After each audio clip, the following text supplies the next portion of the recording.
Just cut right in last. It's fine. Sorry. It's the last username show, not the Crucible anymore. Wait, was Anyway, my audio on for the whole intro? it was, but nobody heard it until the Okay. intro cut out. I had you That's why muted we because have your the music is so countdown damn clock. loud. You see the countdown? Well, it's so good. It's so good. And then you're gonna shit on the mute. Already, this is going terribly. You're making the moderator very upset. It's gonna be a very biased debate right from the outset. Anyway, PFJung, it's good to see you again. Welcome back to the Crucible. How you doing? Thank you much. Good as always. Looking forward to yet another ANCAP conversation. Are you drinking beer in a glass? I am. Wait, what? I'm drinking beer from a glass. Get out of here, you piece of human filth. Do you drink beer from the can only? From the bottle. Will you drink it from the can? Yeah, hell yeah. I'm gonna pour canned beer into. Oh my god! Yeah, everything is just degeneracy to you. Even drinking beer from a glass. Good grief. PFJung, shout your channel out. Tell everyone where they can find you. The channel is called PFJung, and the next video I got coming out will be something titled "Ben Shapiro is just Vosh for right wingers." So that'll be fun. Okay, well, that sounds good. Last, how are you doing tonight? I'm glad to note that you're not drinking beer from a glass. Why don't you take a minute and shout your channel out to everyone where they can find you? My channel on Twitch is last_username, and my channel on YouTube is called Anarchy. Right down there. You'll have to search for it, though, because I don't have a cool URL yet. But soon. Oh, gotcha. Before we get into this, just so you guys know, you'll have a 7-minute opening statement. You can take as much of that time as you want. Then we're going to move into the cross-examination.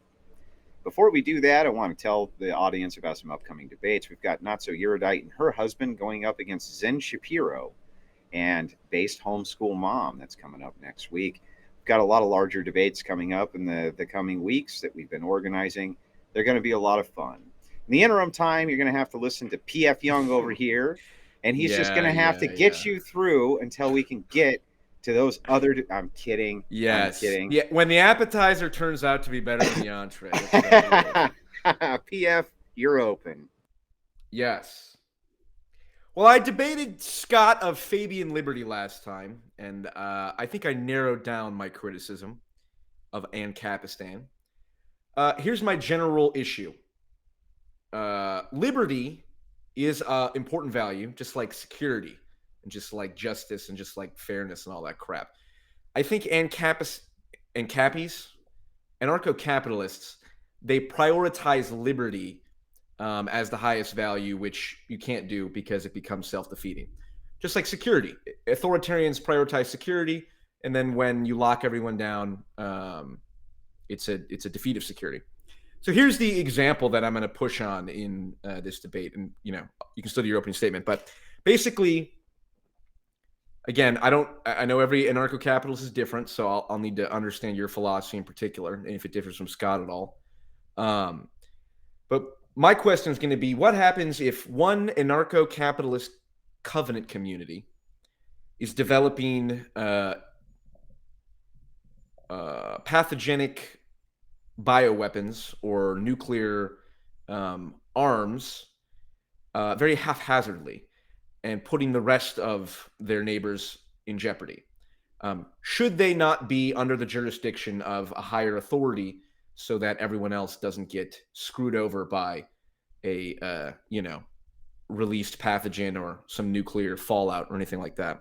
Because the essential point of liberal democracy is it arbitrates intertribal conflict, right? You have two communities, they have a dispute, they go to a higher authority, the higher authority goes to another higher authority. That's the essence of federalism, right? Two cities have a dispute, it gets settled in state court. Two states have a dispute, gets settled in federal court, and ideally you have the hierarchy go all the way up.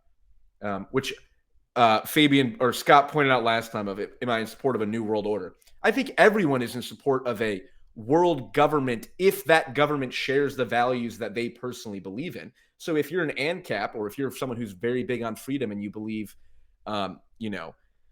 it's good to have free speech, it's good to have all the, good things that liberty entails, well, then you would want a, world entity that is behind it. Klaus Schwab is not bad because he wants a world government. Klaus Schwab is bad because he's a communist. And if the New World Order was anti-communist and pro-free speech and all that, I don't think people would have as much of a problem with it. So that's my opening statement. Okay, you've yielded back the rest of your time. That doesn't mean you get extra time. Last, you still are stuck with 7 minutes on the clock. Go ahead. But it means we both get extra time after to argue, which is really counts. I'm going to have a short intro too, I think. So as you pointed out, there are many different ANCAP voices, many different anarchist voices that have very different ideas of how anarchy will work. And yeah, I know you talked to Fabian Liberty, and I know him and I'm familiar with his arguments. I have a very different kind of approach as him. I'm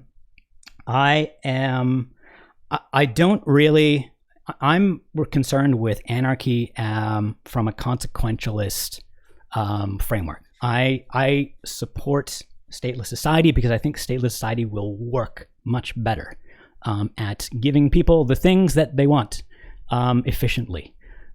So it's really about economics for me. I make economic arguments. I can sometimes indulge in moral arguments, but I find that those are not that they're not the most compelling. Because people have different moral philosophies, and I don't really want to get into moral philosophy when we're talking about this, but I don't need to, because I think the best arguments are just practical arguments. Anarchy is a very, very practical thing. It's a way to solve problems, or to be more precise, it's a way to allow more people to solve problems that currently the state is the only one allowed to solve. And that's a big problem. That's resulting in a lot of those problems not making any progress because no one's allowed to do anything about them. And so mainly I want anarchy because I want the state to let other people solve problems. And so we should probably just get into it. You talked about covenant communities. I don't know. I know Scott talks about covenant communities a lot. I don't think covenant communities are all that important. I'm not entirely sure I understand exactly what they are even. But that makes two of us. Good. Right. But what I'm advocating for is just a society where there's no state. There is no one organization that has special ethical status that is way beyond what everyone else has. The state's an organization where people that is allowed to break the rules and to make the rules. And people don't stand up for the rights against the state the way they stand up for the rights against each other, right? That's really what makes a state a state. And that's kind of confusing. Some people are like, well, aren't these organizations, these rights enforcement agencies, you're talking about states? No, they're not, because or they wouldn't be as long as people are not treating them, people are expecting their rights to be respected for them. Like when a organization wrongs them, they try to stand up for their rights just for the sake of standing up for their rights. Whereas the state, we don't do that. We just accept that the state is above ethics, and that's what makes them a state. Okay. Are we good to just start hashing it out now, sideways? Yeah. If you show that stupid beer cup, though, I'm putting you on mute. I'm kidding. Oh. The floor is open, gentlemen. Oh, these Cross-examination Orthodox Christians, will man. last between an hour and a half. Hopefully, we can make some headway. I do expect both of you to adhere to the moderator. I don't expect that this will be particularly heated, but if it does, I may have to break you up, and I don't want to get punched in the face, right? So go ahead, PF. You're up, buddy. Okay, so I think maybe... Awesome faux hawk, by the way. Thank you, sir. Thank you, sir. Thank you, sir. I think it would be good then just to clarify what your position is. If you were to describe your position broadly to the audience, let's say, me included in that audience, because my understanding is anarcho-capitalists or ANCAPs just believe no state, no government, no authority is legitimate except through voluntary association, essentially. A state, democracy is invalid because most people agree on something doesn't mean it's fair for everyone. These words, legitimate and valid, are moral concepts, right? And I'm not really concerned with moral concepts in this particular argument, go ahead. right? Like I don't really care if the state's legitimate or not. What I care about is that the state doesn't work very well, and that yeah. Well, we both agree that the state doesn't work very well. How about this? Right now, we're in America today. What is the biggest difference between today's current society and the society you want? What would an America an ANCAP America look like specifically? ANCAP America would be different from this? Mostly similar to current America, as in most industries, most of the things we do are already done without the state's involvement. They're done by private organizations, by businesses, interacting through markets, and through. But the state regulates the markets, correct? The state does some regulation. I would still say though that most of what's going on there is not the state doing anything. It's private organizations making stuff and coming up with stuff and organizing and producing and so on. Most industries are mostly not controlled by the state, right? Well, but they're abiding by the rules that the state imposes. Just like when a football team is playing, the ref isn't actually in the game except when the players break the rules, and then the ref is an integral part of the game. The game would not exist if there was not a rule maker. Right. So you do need rules and laws and ways of enforcing laws and resolving disputes, and that's what we call the justice system. I think, and currently the state has a monopoly in that. They're the only ones that are allowed to do that, sort of at the fundamental level. I don't think that's necessary. I think we can have a market for justice, just the way we have a market for any other industry, for food and clothes and video games and whatever. I think that it's possible to have a market justice system where you have private organizations that are providing the same services in the same territories and they're competing with each other fairly, not by war, but by competition in a market. Consumers are choosing who they want their services from, all that nice stuff. Okay, so right now, I agree markets are good. Markets are very powerful engines. Okay. We're here because of markets. That's good. So yes. Because with leftists, I have to spend the entire time just convincing them of that. Yes. Well, as I like to say affectionately, the only person dumber than a libertarian is a socialist. So we've already taken it that markets tend to do better than centralized command at industries, and that's great. Yes. Okay, so two companies, they sign a contract with one another. So lumber mill signs a contract with the loggers, says, you're going to supply me with wood. If it shows up damaged, I can sue you, all that shit. The contract is valid because it is, what would you say? It is under the jurisdiction of a state, right? A justice system. So what's a better way to do that now? I don't. Without a state? So you're saying how would that work? So if one of them breaches their contract, say. Yeah, how do you settle disputes between two entities unless they both submit to a higher order arbitration agency, let's say? So these entities are going to have rights enforcement agencies. Rights enforcement agencies that you would you call up if I'm thinking, it's simpler when you're talking about individual, like personal rights enforcement. So you call up your rights enforcement agency and say, someone's violated my rights. They've stolen some stuff. They've violated agreement, something like that. Right. The police, if you will. Yeah, but they're more like closer to private security. So you call up your private security and you say, this person did this to me. They go to that person and they're like, excuse me, but you've done something to one of our customers and we're, demanding that you make it right with some compensation or whatever, or give the thing back you stole or whatever it is. If that person just does it, then great. If they don't, if they say like, well, I disagree with you. I'm in the right here. And I'm going to call my rights enforcement agency and tell them that you guys, who are I consider a bunch of thugs, are just pushing me around and violating my rights. They have a shootout. No, they don't. Because a shootout would be extremely, extremely expensive. And one of those customers is wrong, right? One of those two people is actually in the wrong and is. By what standard? By the standard of reality. They can't both be right. That sounds like a moral argument. You just said you weren't concerned with moral arguments. No, they're both making claims, and they're saying different things happened, right? One of the guys is saying, the other guy stole my lawnmower. The other guy's saying, no, it's my lawnmower. It was never, right? There's an objective. Let's go with that example. This is just going to go right back to the ANCAP, to the discussion I had with Scott in terms of, can we use this example of someone lives in one neighborhood, another person lives in a different neighborhood with a different rights enforcement agency. So you have two different rights enforcement agencies. They live next to each other. and one person is playing his music very, very loud. Okay. So yeah, I know what you're getting. You're getting that how are the rules decided? So I'm talking about a situation where it's understood what the rules are, and they're just arguing about who actually broke the rules. And okay. Are you satisfied? You don't care about that situation? You want to know a situation. You want to know where the rules come from.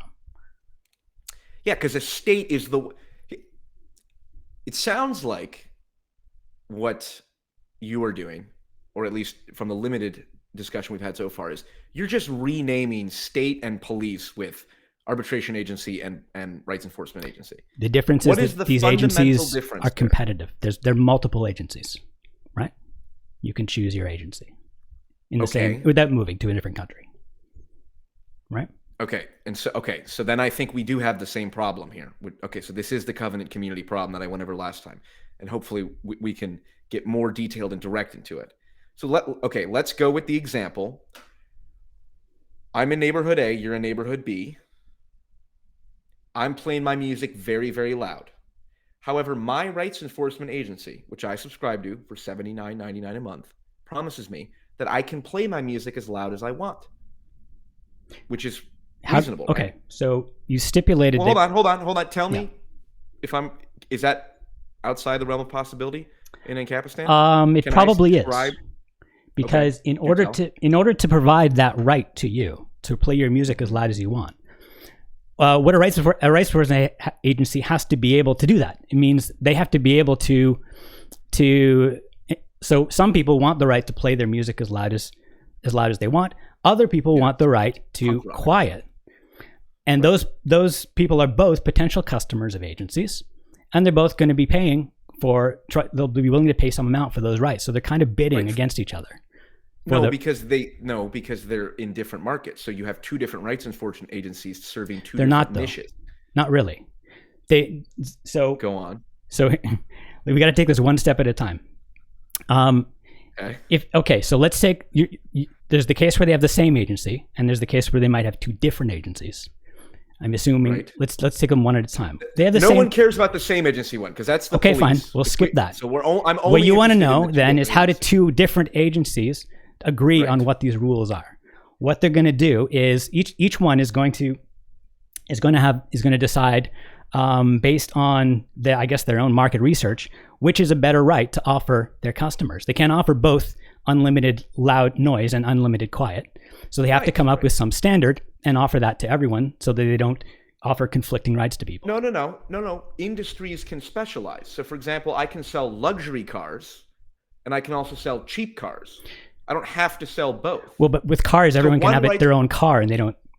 Sure, but one person an expensive car doesn't conflict with another person with a cheap car. But with rights, that's not the case, right? Rights are about relationships with other people. So you can't offer two people conflicting rights, right? You can't offer one person the right to unlimited. I mean, I agree. This is why I support liberal democracy, because that's how it works now, is we're all equal under the law, and there's only one arbiter of the law, and the final arbiter of that is the Supreme Court. Yes. Okay. So an agency needs to come up. Here, Andrew, if we're getting lost on anything. Yeah. So before we get too far into the weeds, at the beginning of this, we're not in the weeds. I'm just trying to explain them. Well, you're not in the weeds, right? I'm in the weeds. Right. So before we get too far into the rights enforcement agency, I know that this is a key point of PF's. Last, you were about to build a ground framework for how this would work from the ground up, and he had you kind of bypass that to move into his position. But I want to give you the opportunity to build that ground framework up so that the audience really understands what you're talking about. Yeah, I think. Yes. I think you're being a bit impatient here. So let's just do this one step at a time to make sure we understand. I'll sip on my. Yeah, drink your cup beer and shut up, PF, and let him talk. So as we've established, and it's pretty obvious, a rights enforcement agency can't offer their customers at the same time the right to unlimited noise and the right to peace and quiet. They can't offer the right to take anybody else's stuff and the right to have their own stuff protected. Right? You have to make rules that are consistent and offer people those rules so that they don't conflict with each other. That's just sort of obvious. And when you have that, you can then sell those rights to people. And if they get into some conflict, then you have the rules to resolve that conflict. Each customer can say, "Hey, I'm right. No, I'm right," and the agency can say, "Okay, well, we have to resolve this. Well, here's the rules. You guys signed up for these rules. We'll figure out what happened. We'll have a little arbitration, and figure out who's right and who's wrong, and whoever's wrong, we're not gonna enforce. We're not gonna do what you're asking us to do in this particular case. In the case of multiple agencies, they have to so they get into a conflict, and what a customer of one agency did something, got lawnmower of a customer of the other agency. If one of those, we'll take the case where there's an established rule, like you can't steal your neighbor's lawnmower without asking, something straightforward like that. If it's unclear, in that case, if the facts were known, it would be clear who was in the right and who was in the wrong, right? It's pretty straightforward. What these agencies are probably going to do is say, okay, this other agency, we're not going to go to war over some other agency for our customer when we don't even know if our customer is the one lying or not, right? We're not selling for $40 a month the service of being your private army for you to commit crimes. That costs way more. That's a much more expensive service. We're offering you security and rights, protect your rights. So we're going to require you to submit to arbitration, with this customer of the other agency, and we have a treaty with this agency. We've agreed to use some particular arbitrator or some set of arbitrators to resolve disputes between our customers, and you'll have to use one of those. And whatever that arbitrator decides, we're going to go with that, even if it decides for the customer of the other agency, because we're not in the business of fighting wars, private wars for customers who want to steal other people's lawnmowers. Now, you might ask, where do these rules come from? Well, when these agencies make treaties with each other, they're going to have to choose arbitrators to settle the disputes. And I mean, the rules could come from anywhere, but probably the people who actually write the rules will be the arbitrators who are arbitrating the disputes, just because they'll be in the best position to do that. And in terms of what the rules will be, each agency is going to have they're going to be using just as they're going to be using their customers' wishes and what they're willing to pay for to decide what the rules are. That's also going to determine what rules are agreed on in these treaties between agencies, because an agency says, well, we can make money. Our customers want this rule. This other agency's customers maybe want some slightly different rule. I guess we'll negotiate this with this agency. If we can make more money from our customers, if our customers are bidding more money effectively for this law than their customers are bidding for the other law, then we can just pay them off a little bit of money, like half of the extra money that we would make, to agree to our rules. And that should be worth it for them, because the money they'll make from that is actually more than they'd make from their customers for giving their customers the rule that they wanted, right? So through this interagency negotiation and perhaps payments, you can resolve these differences in the customer base and what the different customer bases for the different agencies want. I don't think you'd have massive differences in what the customers of different agencies want, because these are customers of the same people in the same markets, who want who are shopping for the same service. It's not like, you can have some customers want to have the purge where they're all killing each other, and some customers don't. Everyone's going to agree that murder is illegal and theft is illegal and blah, blah, blah, and all the straightforward stuff. You might have little differences in things, very, very sort of like details, like what the volume level is, right? Some customers might slightly higher volume level. Some customers might be slightly favorable to peace and quiet, but you can resolve that through negotiating between the agencies and possible payments between the agencies, right? Does that make sense? So now that you've laid that groundwork, and the reason that I asked you to, so that we all understood it, the chat, PF, myself, PF will give you a little bit longer than average cross-examination because there's a lot of information. So if you want to probe it, I think that's very fair to do. Go ahead. Sure. Thank you. Well, this is very kind. This is a very respectable debate. I appreciate it. You've gone further than almost anybody else I've talked to about this. Well, hey, there we go. I like to listen, although I like to make jokes, and so I do interrupt sometimes. Sometimes I let my ego get the best of me. So okay, I I think I followed most of that, but like, I don't. How is that better than the state? Because what you just said, like a state can do what you just said. Is like, well, the state will be the arbitration agency who will make the laws. Like the sound volume. Each locality is like, well, you can play your sound at this level, but at any higher than that, it's now a disturbing of the peace, and then the police get called. And you're talking about these treaties between arbitration agencies and rights enforcement agencies. It's like, well, that's just called federalism, right? Right. Cities have agreements with each other, or if they have disputes with each other, it goes to the state, right? And then if states have disputes, cities don't make treaties goes to the federal government. I agree. But let's say two cities had a dispute, or a private individual and a city, or a private individual and a local government. But that's very different than tiered governments, right? Tiered governments don't have the lower governments settle things by treaties. They just, anything that they would get into a conflict over is resolved by the higher government. Lower governments just don't have any say in it, right? So it's different than treaties. It seems okay. Let me just put it simply. Liberal democracy so far is pretty good in terms of creating literally the safest societies that have ever existed in the history of mankind. Not perfect, obviously, but it works generally pretty good. It works well enough that you and I have enough free time to be. It works better than other things that we've tried, right? Sure. I don't. It seems like, to go from what we have now to utter stateless society seems like a big jump. I guess what you're saying sounds good on paper, but like, I'm kind of confused on what is. Well, I'm not really following. Until we try it, it's only going to be on paper, right? Sure, but like we don't have, this is not a like all or nothing leap of faith thing. We can try this incrementally. Sure, well, and easily. That's why federalism works so great. Laboratories of democracy. We can give each state can do something differently, and each city can do something differently, right? Isn't that kind of what we have now? Well, no, it's not. It's very different from what we have now.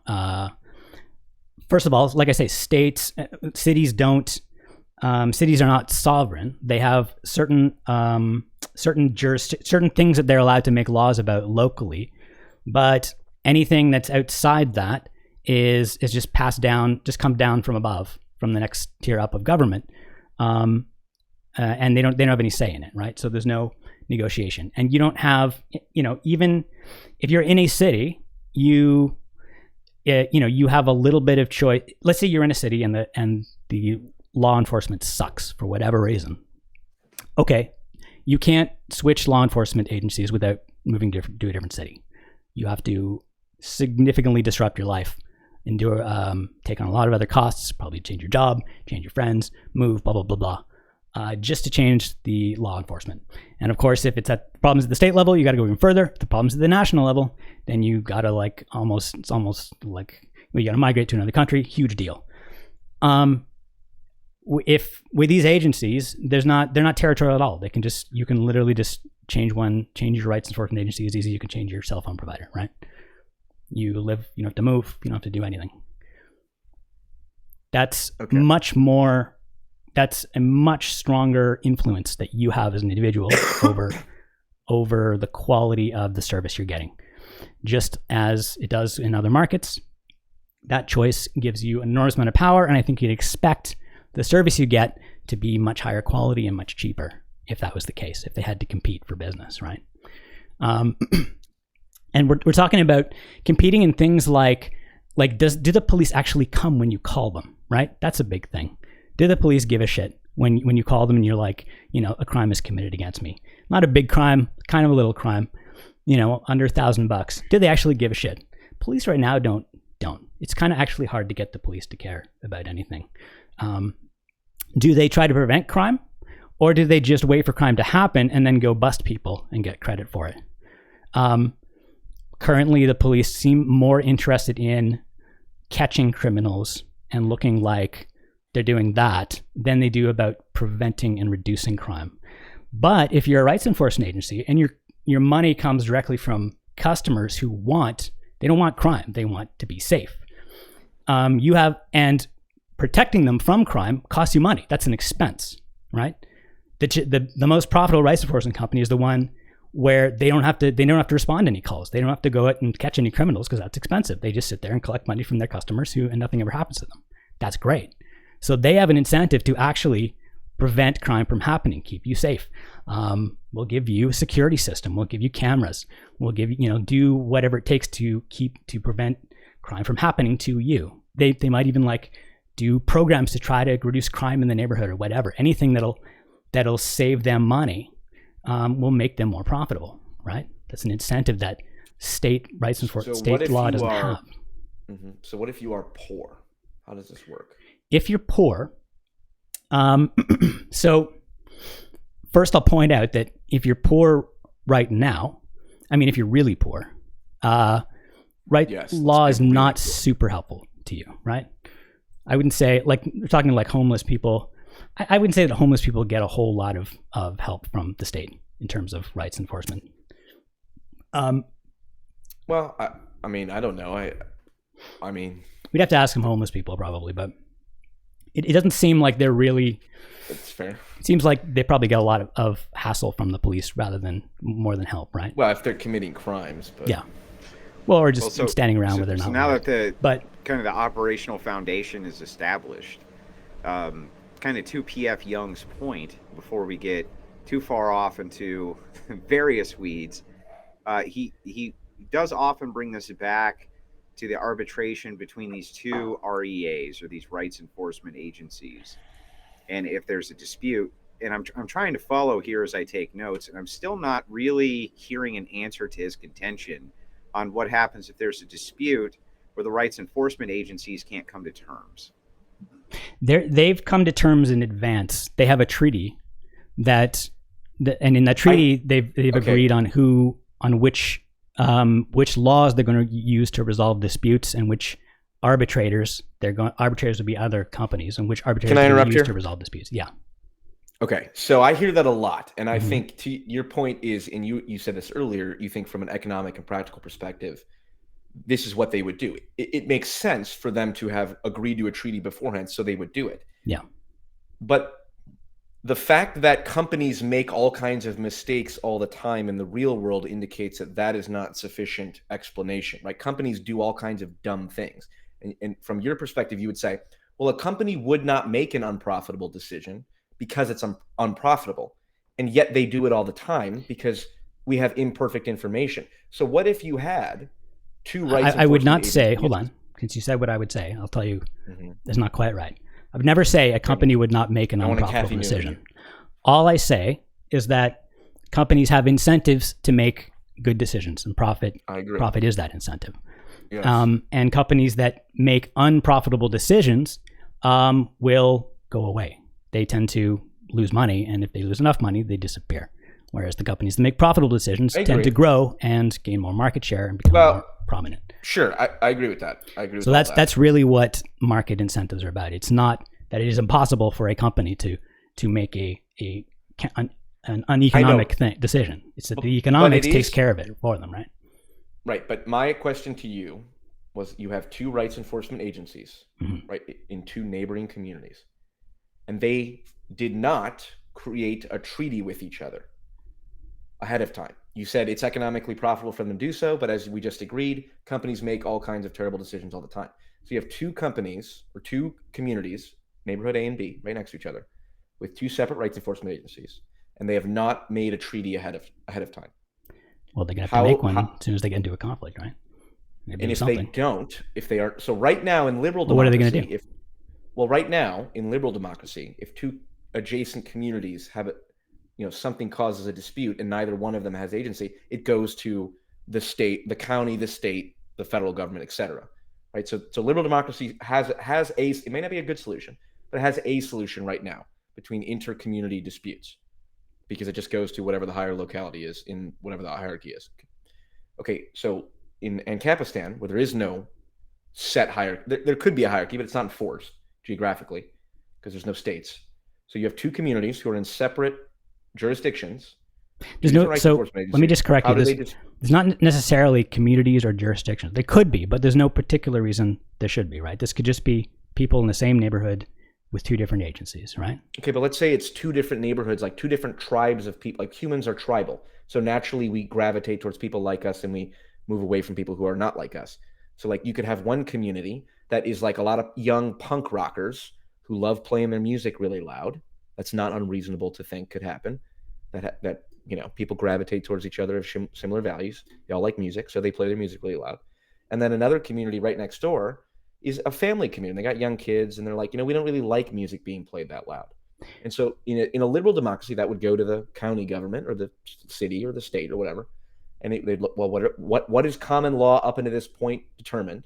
Well, sound cannot be played beyond 80 decibels, whatever the fuck it is. So we have a precedent for that. And it's a historical precedent. So liberal democracy has that solved. How do these two communities resolve that if they have separate rights enforcement agencies that, let's say, set the decibel level at different levels? So the community of punk rockers all agreed with each other, hey, we can play it at 500 decibels. And the community of families says, no, we're going to cap it at 30 decibels. So how is that now resolved between the two of them?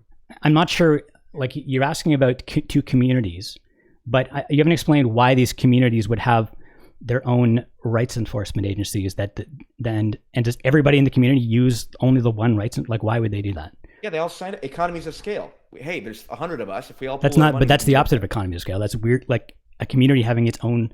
Why would a community have its own rights enforcement agency any more than it has its own cell phone, network or its own internet, economy? Because so because there's, maybe I'm not making myself clear here. So it's two different cultures. You're thinking of them like countries. You're thinking of them like states. No, I'm thinking of them like cultures or tribes. Yeah, you're with states. Like the whole point of this is that. Hold on. In this example, I'm not talking about states. I'm talking about two tribes, let's say, because humans are tribal. But the whole point is your tribe doesn't need to determine who you get buy services from. You can be in a tribe and live in a tribe of people, but you can just get your services from whoever you want. That's the beauty of it. Right. I agree. That's the beauty of it in principle, but people tend to stick. That's the concept. We might have some fundamental disagreements about human nature here, and I think Scott and I spilled into it at the end about tribalism or whatnot. It's like I am of the belief that humans are very tribal and have a strong in-group bias and a strong out-group bias. And the places they shop and where they spend their money is very much determined by their tribal affiliation. So, for example, like conservatives will, we've seen there's gun stores that won't sell ammunition to Biden voters, maybe rightfully so. But people shop. Where are they? That's really immediately. Yeah, exactly. But that's not really true for the vast majority of goods and services we buy, right? There's no like supermarkets for punk rockers and supermarkets for we all shop at the same supermarkets, right? There might be slight differences. Stores? Clothing is a little more specific, but that's just for different kinds of clothing. Clothing, food is very preferential on in-group. If I eat at my vegan restaurant, that's very different than I eat at my steakhouse. There's not a huge we're not very tribal about our supermarkets, right? Mostly we just go to the supermarket that's a good supermarket and I think you like Whole Foods versus Kroger or Publix. It's like, no, I think people are far more differentiated than you make them out to be. You said something earlier about how people are more or less customers are more or less the same. I dispute that. Are you suggesting that it's just impossible to have anarchy because people want so many different things, all their services to be exclusive to their tribe, but that's just not true. No, I would say the reason that anarchy is not feasible is because individuals are so different intrinsically, or different enough that like different markets will serve different people, and sometimes they'll be at odds with each other. For example, surely you understand the example I gave. They're not that different. Hold on. Surely you understand the example I gave about two communities, one of which is a lot of younger people who are who love music and have parties. That's like a typical college frat. This is a dispute that happens all the time in the world. The young kids are playing their music too loud and the family wants to go to sleep. That's why I'm kind of using it. It's an obvious example of two different desires. The situation, the market will take care of it. But in the case of music, that's going to depend on your neighborhood, right? So, like, right? Yes, that's why I gave the example of two opposing neighborhoods. If these punk rockers are all living in a neighborhood, then they could probably make a lot of noise, assuming because everyone in that neighborhood allows it. So they can they come up with some agreement to do that. Right. But if you're asking, would they have the right to go to some completely different neighborhood that's not full of punk rockers? Well, I don't understand what you're asking then. Okay. What's the problem if they're only making noise in their neighborhood? Neighborhood A is right next to neighborhood B. Okay. Okay, so they're the same neighborhood. There's a fence in between. Okay. It's two separate communities. And it's two separate markets because two separate Okay, so it doesn't matter the neighborhood. So there's two houses and they're next to each other. One of them, the neighborhoods don't matter, right? It's irrelevant. Fine, let's do two houses. They're right next to each other. Right. Well, no, but hold on, because because the fact that they live in a neighborhood full of punk rockers doesn't matter. It's not going to matter. Yes, it does because a market is created based on once a certain number of individuals clump together, that's a market. So, for example, like if one individual lives next to one house is in one, two houses are next to each other, it's two people. There's no market dynamics that are being played into there. But if I have a neighborhood of people, it's not uncommon for neighborhoods to have similar cultures and similar desires. I don't think anyone disputes that.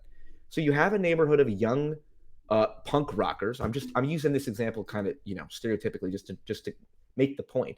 But you have a lot of young people who play their music really loud because they're fucking partying, right? Not an unreasonable idea. Enough of them get together in a neighborhood where a market appears. Where hey, I'm gonna be a rights enforcement agency. Market doesn't appear. And the market is okay.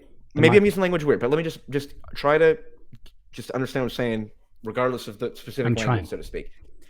So enough punk rockers get together, and I'm someone who says, hey, I'll start a rights enforcement agency, and I will offer to these punk rockers, hey, I will protect all your rights. You can't steal from each other, but as part of my package for $79.99 a month, I'm going to let you play your music as loud as you want. That's part of it. It's perfectly reasonable. That's part of the package that they offer, right? Because if I'm a punk rocker, I want to say, hey, I want my rights to be protected. I want to fight for my right to party, if you will, right? If this is the Beastie Boys neighborhood. Okay. Okay. Perfect. Hold on. Is anything I said right there unreasonable? Or outside of the realm of Incampistan? So it's only the people right on the edge of the neighborhood that actually need this right. Sure. Because they're the only ones whose music can be heard by the people who don't like it. Agreed. So you don't actually have a lot of market power pushing for that right because most people don't actually need it. All right, hold on. Yes, fair enough. That's correct. Okay, so let's keep going with this. With that considered, okay, so now you and I'm in the punk rocker neighborhood and you're in the family neighborhood, and our houses are kind of next to each other. But my rights enforcement agency says I can play my music as loud as I want. Right? That's the neighborhood I'm in. That's the rights enforcement agency I subscribe to. 500 decibels is the limit. You're just stipulating that, but I don't see why that would be the case. Because only a few people on the edge need that right. Am I being difficult? I don't think like I'm making it as simple as possible. You know what? It's my fault. I have not explained myself clearly enough.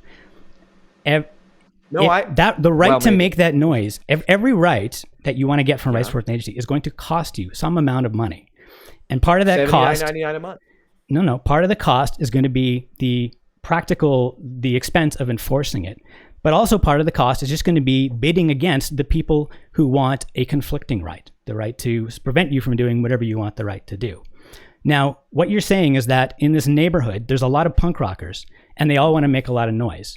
And outside this neighborhood, some people don't like that noise. But the only people, everyone in that punk rock neighborhood can make noise without bothering the people outside, except for a few people on the edge. So what you're saying is that... Depending on how loud they play the music, but yeah, let's go with that. A few people on the edge. So the reason I would not expect them to get that right, or they might, but the reason it's not obvious they would is because if they did, everyone in the middle who's not on the edge would be paying extra. Why do you say they might get that right? Well, the market would determine where they're getting it right, whether they get that right. And it's always possible. But the reason it seems not as likely as you seem to think it is because if it was only a few people on the edge that need the right, then everyone else who doesn't need that right is going to be paying extra just to support these people having that right on the edge, right? Well, I feel like So For a lower price, everyone can have rights protection and make as much noise as they want, except for a few people, which seems like it would be a better product, right? They'll get more customers that way. I don't feel like you're contending with Paul's contention. I don't understand. I think I am. Well, the thing, I don't think you are. It's bothersome to me. Unlike most programs, I do go through and I take notes and I actually timestamp each one. This has been particularly frustrating for me from the last ANCAP debate to this one, because I feel like the question is very concise and it's very realistic. And he's asking you specifically, you have this dividing line between these two neighborhoods, but it's a very thin dividing line. And one has a rights enforcement agency that says that they'll deliver X service, whatever it is, doesn't matter what it is.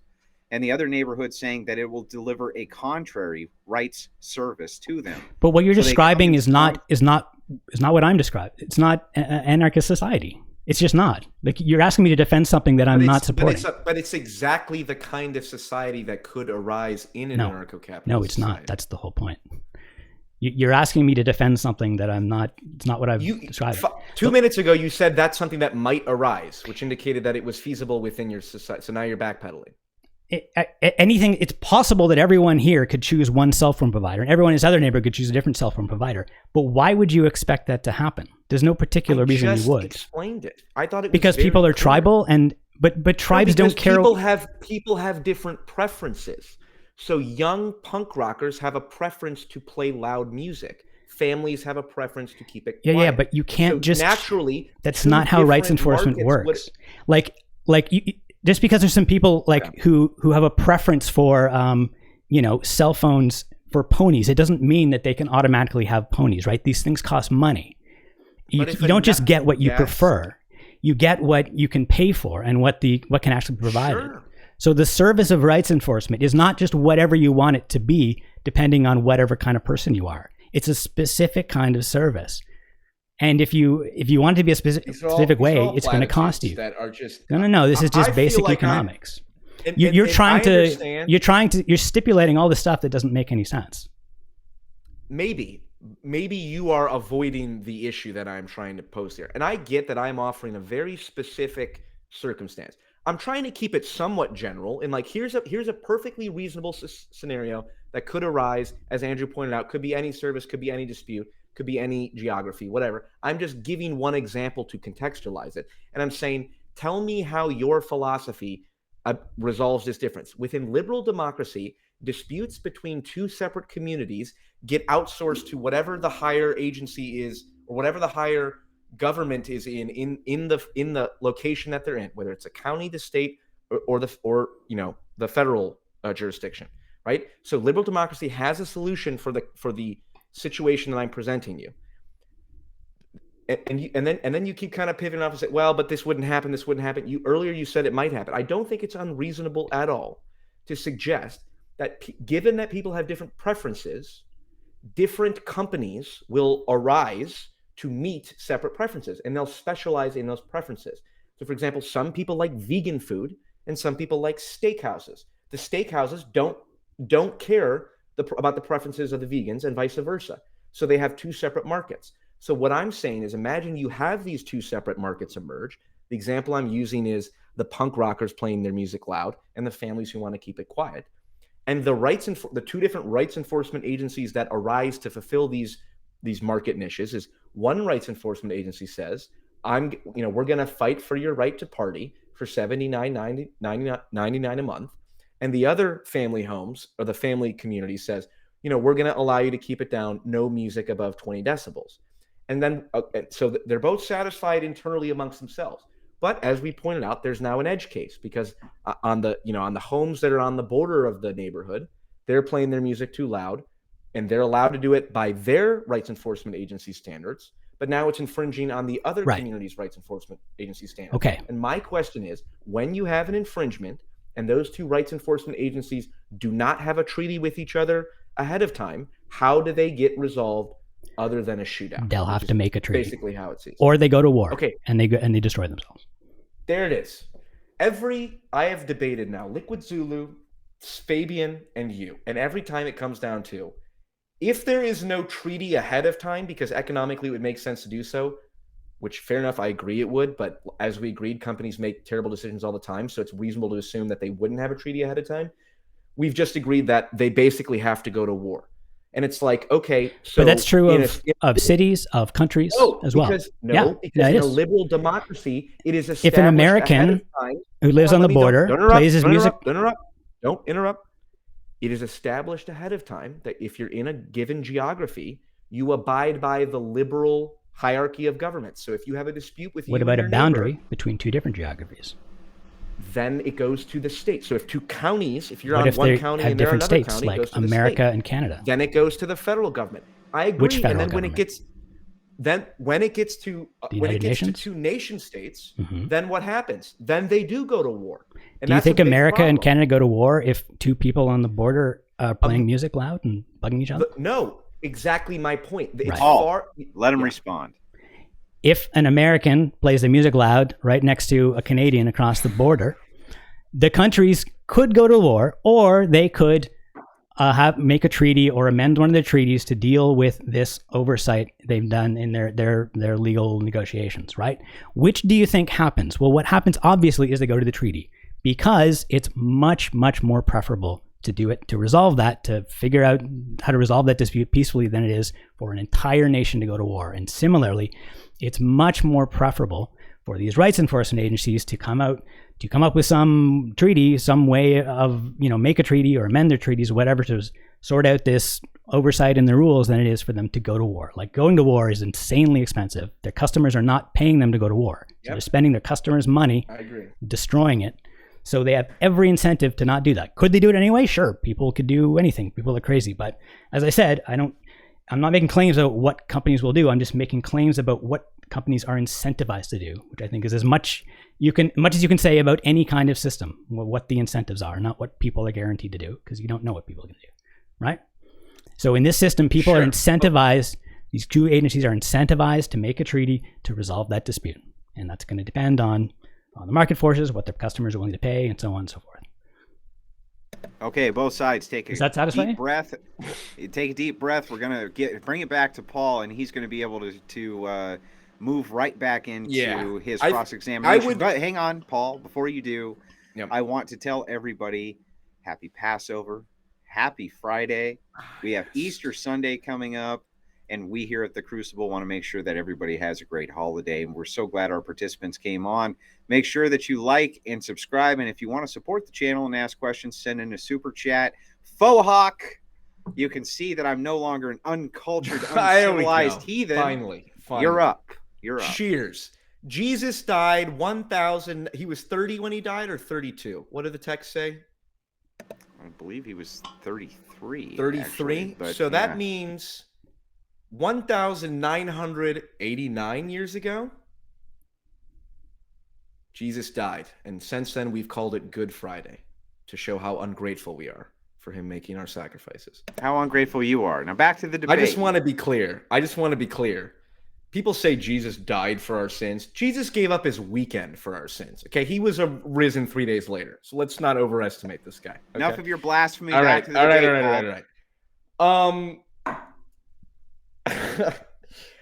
Look, I feel like I have laid out a situation that you are unable to provide an answer. You said what was wrong with my answer? Well, hold on. Let's go to this, because I think there is they make a treaty or they go to war. Is that not a good answer? There's an element of this that we should clarify. So I am assuming that the more that the higher the scale of the state, the less likely conflict is to ensue. So what I mean by that is a conflict between two individuals is far more likely than a conflict between two states. Do you agree with that? No. Okay. Statistically, if we look at all the shootings and the murders that occur versus the wars that occur, don't you agree that the conflict is far more likely between individuals, which just involve ego and emotions, versus states that generally have all of this infrastructure about declaring war and all the incentives to not declare war? states have more incentive to declare war. Do they? This is a very complicated comparison, but here's some ways that states are more likely to go to war than individual people. If individual people go to war, they're going to pay the cost of that war entirely by themselves, right? If the state goes to war and reap the rewards by themselves. Keep in mind that when a state chooses to go to war, what this actually means is that the people who are have authority over the state have decided to go to war. Those people aren't going to pay for that war, right? Joe Biden goes to war. He doesn't pay out of his pocket the $1 trillion or whatever, but the voters will. But that's very different than if Joe Biden had to literally pay for that war himself. I agree. Hunter Biden so is in that sense, smoking his crack pipe no matter who we're at war with. Okay. So in that sense, states actually have much less disincentive to avoid war, since much of the cost of war is externalized from the perspective of the people who are making the decision to go to war. Right? This is a general problem with states. Yeah, but that doesn't hold up. What do you mean it doesn't hold up? Okay, aside from Russia and Ukraine as an example. It's a great example. Putin is willing to completely economically destroy Russia. We have to stay off that topic, gentlemen. Oh, okay. Fair enough. We've most recently got updates from both YouTube and Twitch. I'm sorry. I wish we could dive into Ministry of Truth. But let's try I will generify it. Many examples of nation states who have clearly made very bad, going to war in ways that were very bad economically, but good for the personal power of the people who are in charge and making those war decisions, right? Okay, but don't you agree? No, I don't agree at all. It seems and fair enough. Maybe I need to, if I'm interested in finally putting a nail in the ANCAP coffin, which maybe not, because it's kind of fun every once in a while to talk to you guys. I would have to support this with more research, but it seems self-evident to me that, as you pointed out, like we agree, we almost laughed together when we're like, well, what happens when there's a dispute between the U.S. and Canada that they can't arbitrate? Well, they go to war. It's like the U.S. and Canada are never going to go to war, or are not. Although with Trudeau in charge, maybe more likely. But reasonably, it's kind of ridiculous to assume they're going to go to war. But individuals murder the shit out of each other all the time. Tribes kill each other all the time. Hatfields and McCoys, as Andrew brought up last time. Tribal conflict is the norm for all of humanity. But it's not tribal conflict. You're talking about individual conflict. Don't mix it up. Tribal conflict is more like that's more like nation. That's even more conflict, right? Individual conflict's not tribal. Individual is right. But the bigger the tribe, the less likely the conflict is to occur. No, because if it's only two tribes, you have all of the incentives, as you pointed out, and all of the structures in place to not go to why. Because tribalism and nationalism is what enables war to happen. Because individuals, they're not individual. You say individuals go to war with each other all the time. No, they don't. That's ridiculous. They have to kill each. Well, how many individuals do you know who killed each other? Like most people don't kill each other. Most people try. How many murders occur? Most people try to avoid getting in deadly combat for as much as they possibly can. I agree. Most states do. I think people are generally more adamant about that than states. If you look at it numerically, there's more. Out of all the states in the world. Like there's a few hundred of them, and a few of them are at war at any given time.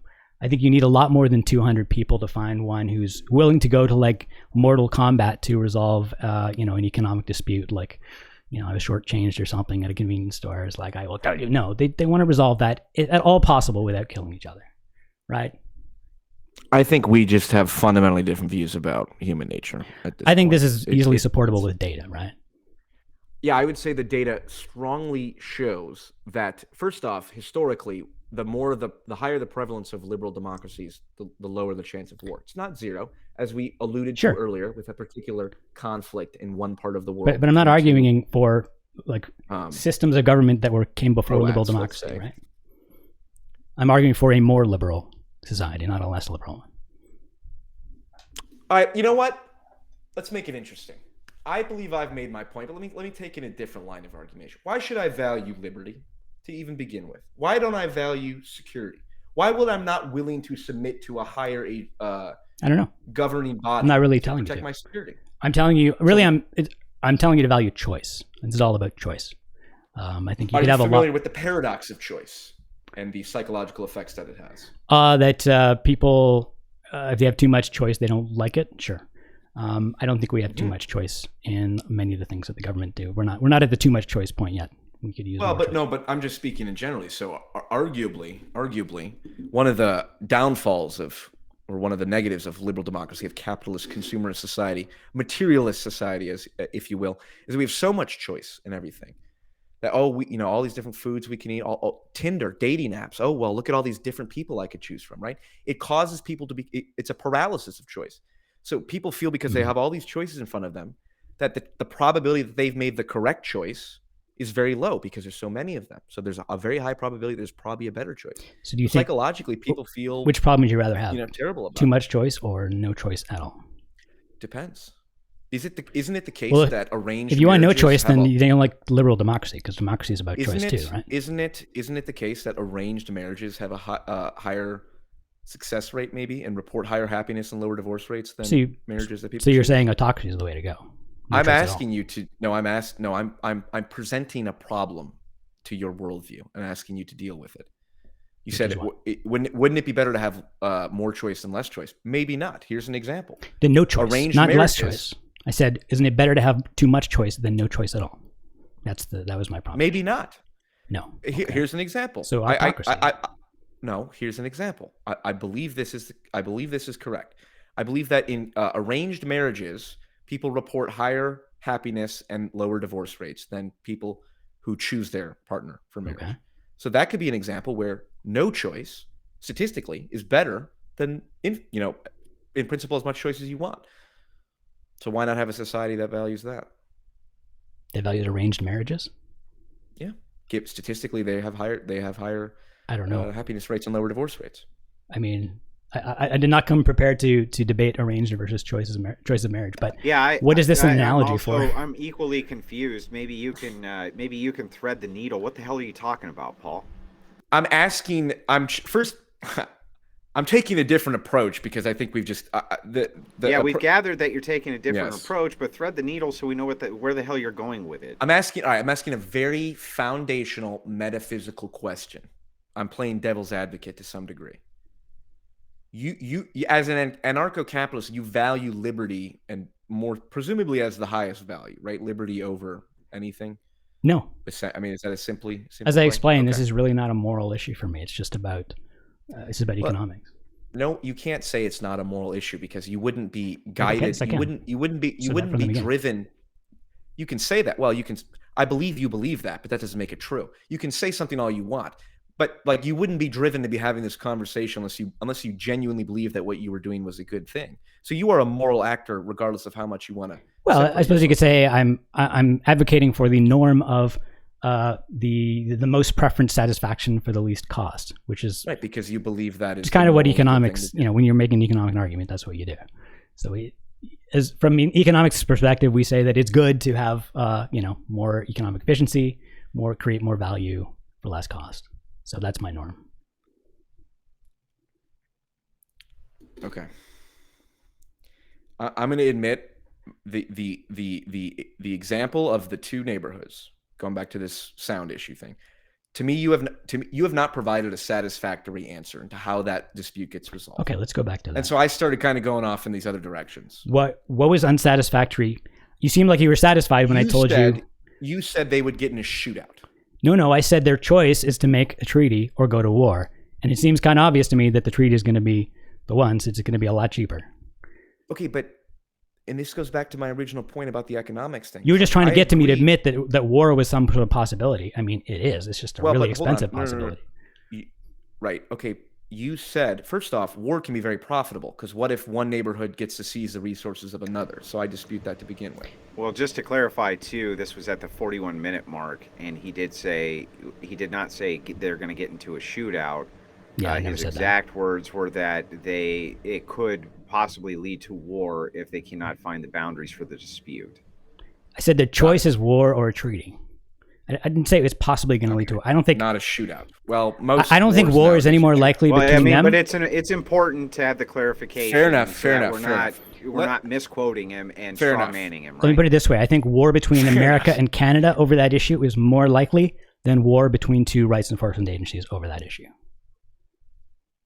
Okay, fair enough. I am willing to outsource this to the audience and just say to me that's ridiculous. Why? That America and Canada would go to war over such a small issue. Of course, it's ridiculous. That's my point. And it's even more ridiculous for two private rights enforcement agencies to go to war over it, because they don't even have armies. They don't even have any budget to go to war with anybody. At least Canada and America have armies. At least America would win that war. Right. I just want to ask you a question. They would both just go out of business. They'd be both destroyed. But hold on. War can be profitable if you win the war and secure How would it be resources. profitable for these private companies to go to war? Because what if they get to secure the natural resources of the other neighborhood? What natural resources are in a neighborhood? I don't know. That you could actually surely, make use of. Excuse me. Surely, historically, some wars have been profitable. Certainly the Roman Empire conquering land and then, civilizing it and turning it into, to the degree that they civilized it, because they did believe in ritual combat and execution in the Colosseum. But wars can be profitable if you secure natural resources. It seems like that's what empires are. Rome would not. I think Rome owed its success to the fact that it waged profitable wars. When you say war is profitable, you got to be careful. Profitable for who? It might be profitable for the state. It's not going to be profitable for the society as a whole. The state might grow at the expense of the society at whole, just making enormous sacrifices for that war, throwing people in to combat and dying, spending all these resources that could otherwise be spent on improving the lives of the people, right? The state will grow, for sure. The state could grow and they could take new territory, but it's not economically efficient, right? It's not producing anything by going to war. This got interesting. Yeah. Because I think that's 100% wrong. It does seem like it. So one of the contentions I'm offering is war can sometimes be so in your model, you're saying war is unlikely because it's not profitable. And I'm going to complicate that and say, well, I can easily think of examples where war is profitable. Sure. We can do it in principle or historical, but let's just go with historical for now. Certainly the Roman Empire in, the Roman army killing, and taking over barbarian land and then, making use of its natural resources. The citizens of Rome profited, certainly. Did they? Right? I don't know much about Roman history, but what? Well, that would make how did the people who fought in the war profit? How did all the soldiers profit from going to war? Not the soldiers, but the society at large. Well, of course, very few soldiers profit from war. Right. But that's the society on large could. But they are the society at large. Those are the citizens, the people who are fighting. Not all of them. What do you mean, not all of them? Who? I can't tell if sometimes these questions, I'm just wondering, do you really not understand what I'm saying? If let's go with Rome, because everyone's played Rome Total War Civ 5. Everyone watching this video has played Rome Total War Civ or something like that, equivalent.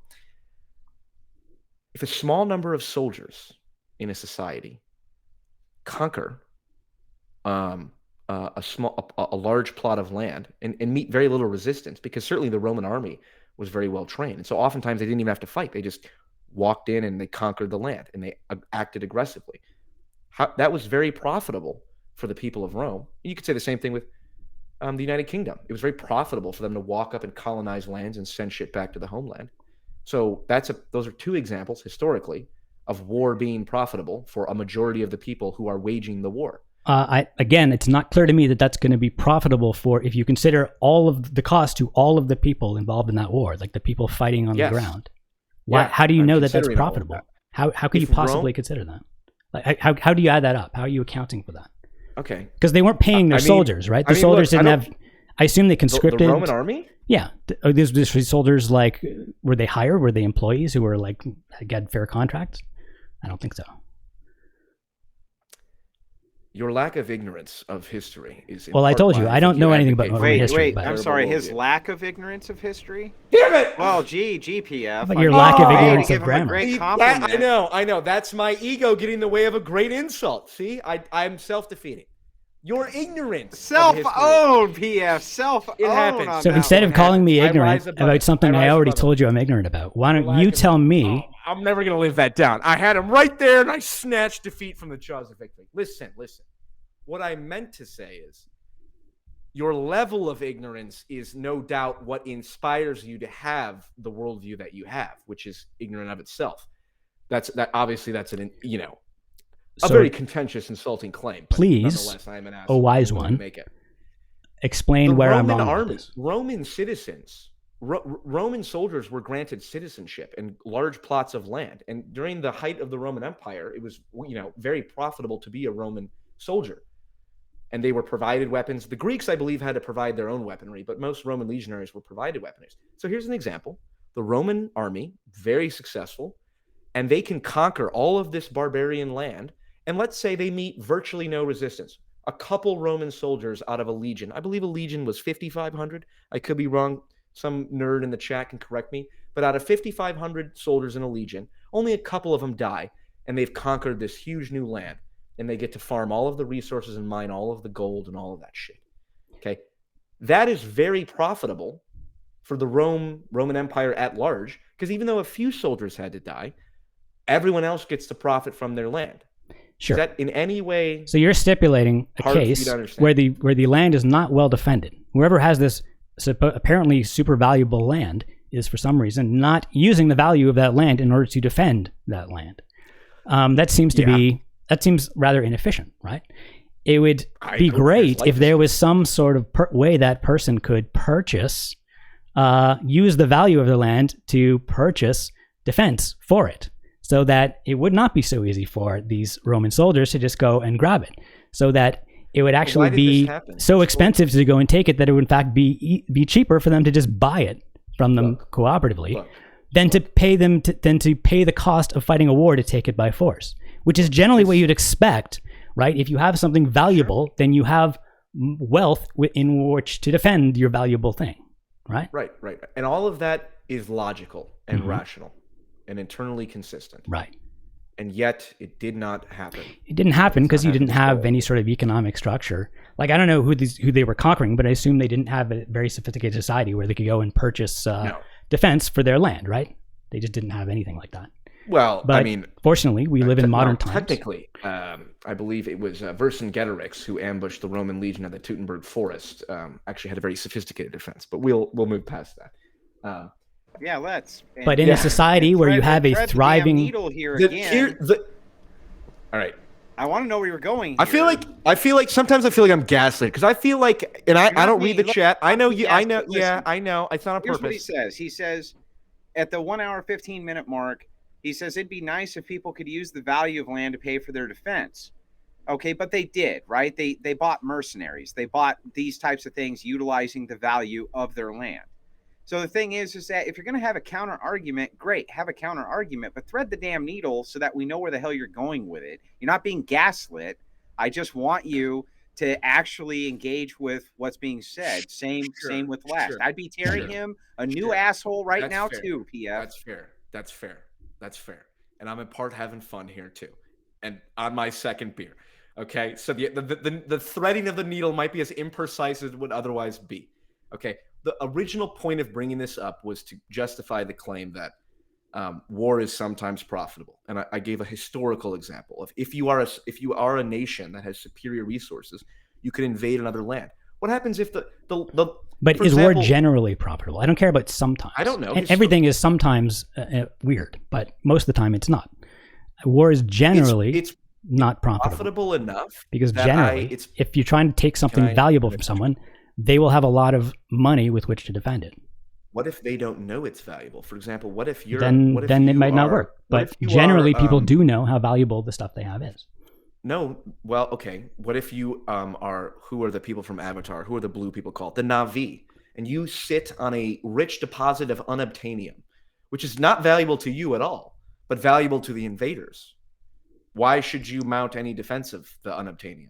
Well, it's valuable to the invaders because it's valuable, presumably. So I would mind that if those Na'vi were smart, hey, I'm answering your question about the Na'vi. If they were smart, they'd mine that unobtainium themselves, use all that money to buy a huge mercenary army to fight off the whoever's. I've even seen that movie and I can tell them what to do. Jesus, so that's easy. But hold on, we have a conflict here because if I recall correctly, I believe their world tree was located on the deposit of their unobtainium.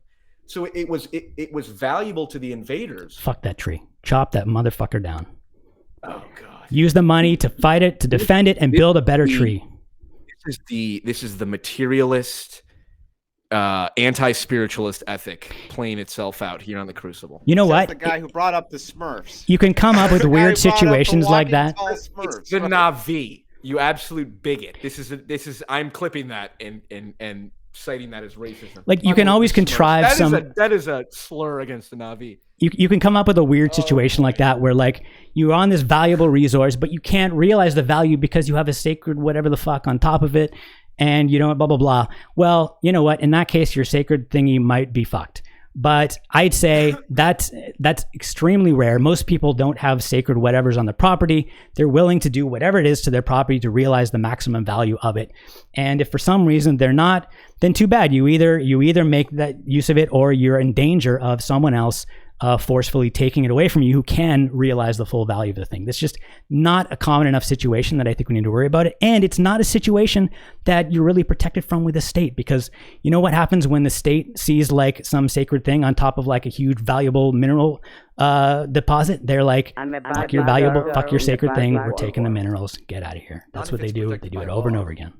Not if it's protected by law. In fact, yeah, but they won't make laws to do that. The EPA is actually perhaps over abusive. I agree. The state has no more incentive to protect that sacred thing than anybody else, right? I have exhausted the absolute limits of my intellectual capabilities, and I leave it to the audience to decide who is the cringier of the two. We're going to move into then closing statements. There's a ton of questions. We have super chats. If you guys have questions, make sure you send in super chats, or else we're probably not going to get to your questions. I have a ton that I wrote down. It always seems like I'm hard on Paul, but I'm not hard on Paul. It's just that I know where Paul's trying to go with his point, and I'm like, I just want to try to get him there, right? Well, and God gives his toughest battles to his strongest soldiers, so it makes sense. So last, since Paul did open, I'm going to give you the chance to close. You have 5 minutes on the clock. Go ahead.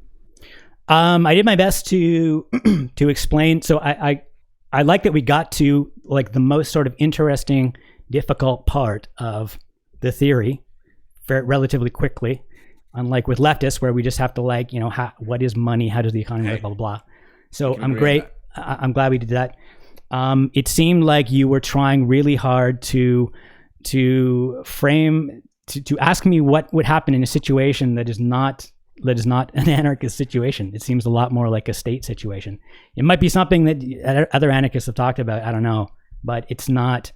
The whole point of an anarchist society is that you don't have these territorial tribal things with their own legal systems that have to fight wars with each other.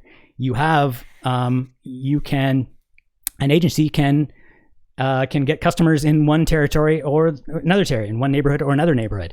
And if you can make more money by getting customers from both neighborhoods and resolving their conflicts peacefully, then you can be the dominant rights enforcement agency in both of those neighborhoods. You'll be much more successful than agencies that are only catering to one neighborhood but not dealing with all these conflicts that are happening, because that's what people want. People want conflict resolution. They don't want to fight. They want to have rules and for people to follow them and to resolve the disputes in as peacefully and cheaply as possible. So the most successful agency in that situation is going to be one that can serve both neighborhoods and can resolve their disputes in the most convenient, cheap, and peaceful way possible. So will that necessarily happen? Maybe not. Nothing can guarantee to happen in a market. All I can say is that the incentive is there for it to be solved in the best way, and the opportunity is there for someone to come up and solve it and get that incentive. That's the best that you can do in any situation, whether you have a state or not. Thank you for that closing last. PF, Paul, you're up, buddy. You got 5 minutes on the clock. Well, first off, as Andrew already mentioned, happy Good Friday, everyone. For those who don't know, this might be a little bit surprising. I'm actually a fan of someone named Jordan B. Peterson. And he is a fan of telling the chat how smart you were, and then you fucking bring this up. He is a fan of the Judeo-Christian values that this country is founded on. And so it is important to pay respect to. What happened? You got muted. That's terrible. How did that happen? No, I'm sorry, Paul. Go ahead. Thank you. It is important to pay respects to our Christian roots. And so we should thank Jesus for giving up his weekend for our sins. And I appreciate Good Friday kicking off this weekend here on the Crucible. It's been a pleasure.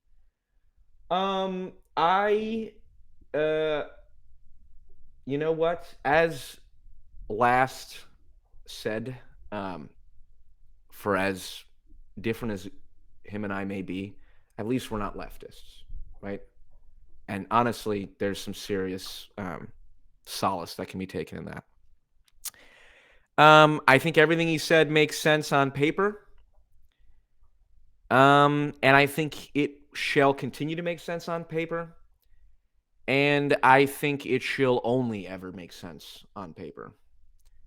You know, it's reasonable. I get incentives. I agree the incentives are often that bad things don't happen, and yet bad things often happen. You would think that Twitter would have an incentive to allow free speech because people are drawn to, the free exchange of ideas.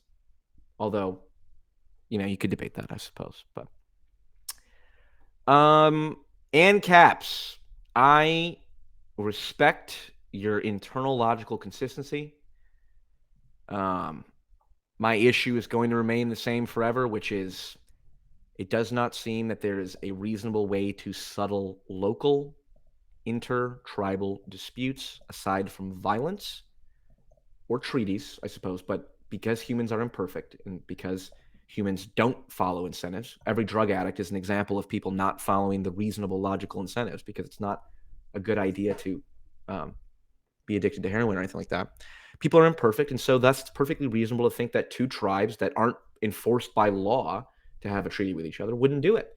And then, Hatfield and McCoy's happen, or, any other tribal conflict that characterizes humanity occurs. But, at least you are not advocating that we surgically remove the breasts of 13-year-old children. And at the end of the day, that's honestly what I would say, most concerned about at this current time. So these debates are fun and useful in sort of honing my understanding, but those are the people that we should be uniting against in terms of worrying about and arguing with. So it's my closing statement. Thank you very much.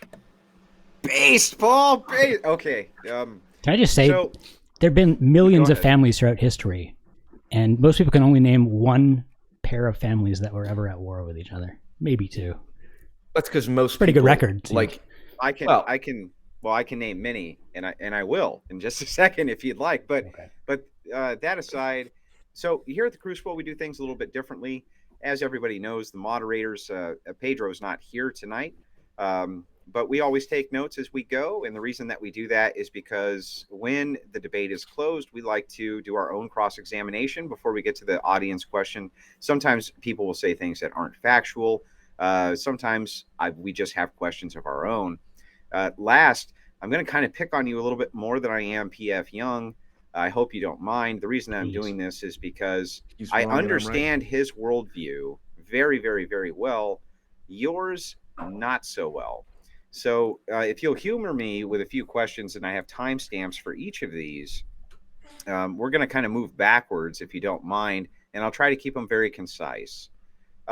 You said, how did soldiers profit in war at the 1 hour, 12-minute mark when you guys were talking about Rome? Well, soldiers are promised women and loot and pay and glory, and it's really profitable for them, isn't it?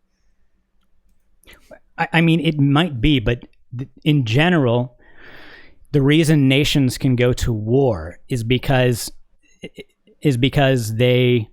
not the people who make the decision to go to war are not spending their own money, right? So the nation is losing money in the sense that they're spending money on just fighting a war and not on producing anything of value. If they'd spent all those resources, those soldiers, all the labor those soldiers spent fighting and possibly dying, were instead spent building stuff, doing jobs, producing things for the goods and services for their society, they'd be a wealthier society.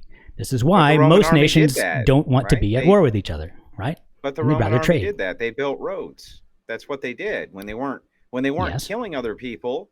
They were building roads and building infrastructure Right, and because laying they weren't entirely concrete stupid. and right. So, but they were in it for the long haul because, well, the dinar was really good when you got to go in and take 4 wives and conquer another nation and rape it and pillage it and this type of thing. And then on your off days, you still got paid by laying concrete and cobblestone roads, which are still there to this day, by the way. Okay. So, I mean, in the case where they were fighting against people who were basically just not equipped to defend themselves, they probably did cash in on that. In that case, I'd say it's too bad that those people didn't have some sort of infrastructure, like a healthy market for defense, where they could actually use the value of the stuff they had to pay for their defense and actually defend themselves. And if they were fighting anyone who actually did put up a good fight, I would claim that they probably was not a good decision to go to war. They probably would have made more money peacefully trading with those people than it would be fighting a war with them. I mean, why not? Gotcha. Like, Thank you so much for your answer. At the 1 hour, 8 minute mark, you said it's ridiculous for 2 private companies to go to war because it's not profitable.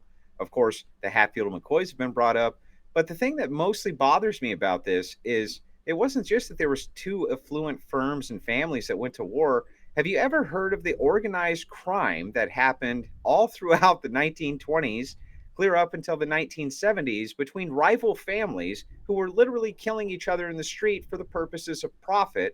And they were running very affluent businesses. Whether they were legitimate or not, they were more than happy to gun each other down in the streets, blow each other up, do all of these types of things in order to procure a massive amount of profit.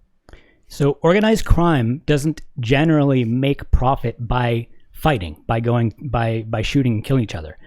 That is a side effect. They make the profit from actual businesses, from gambling, illegal alcohol during Prohibition, illegal drugs today, right? There's actual businesses where they're producing stuff that's illegal, and so they have to do it in a black market.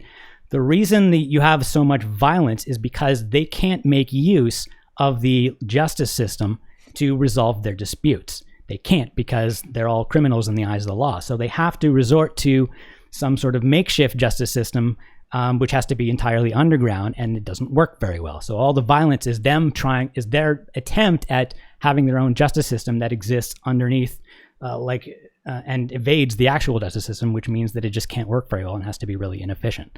So that's why contraband is so expensive, because of the extra cost of avoiding the law, and is why their justice system doesn't work and is so brutal, because of the extra cost of avoiding the law, right? Well, to thread the needle just a bit as a follow up to this last, they ran private protection rackets, which were essentially private litigation firms or private protection firms, which seems to be exactly what you're advocating for.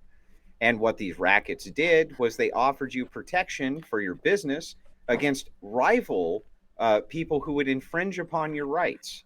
And if there was conflict that could not be solved between the 2 families, they would indeed start killing each other, these rights enforcement agencies.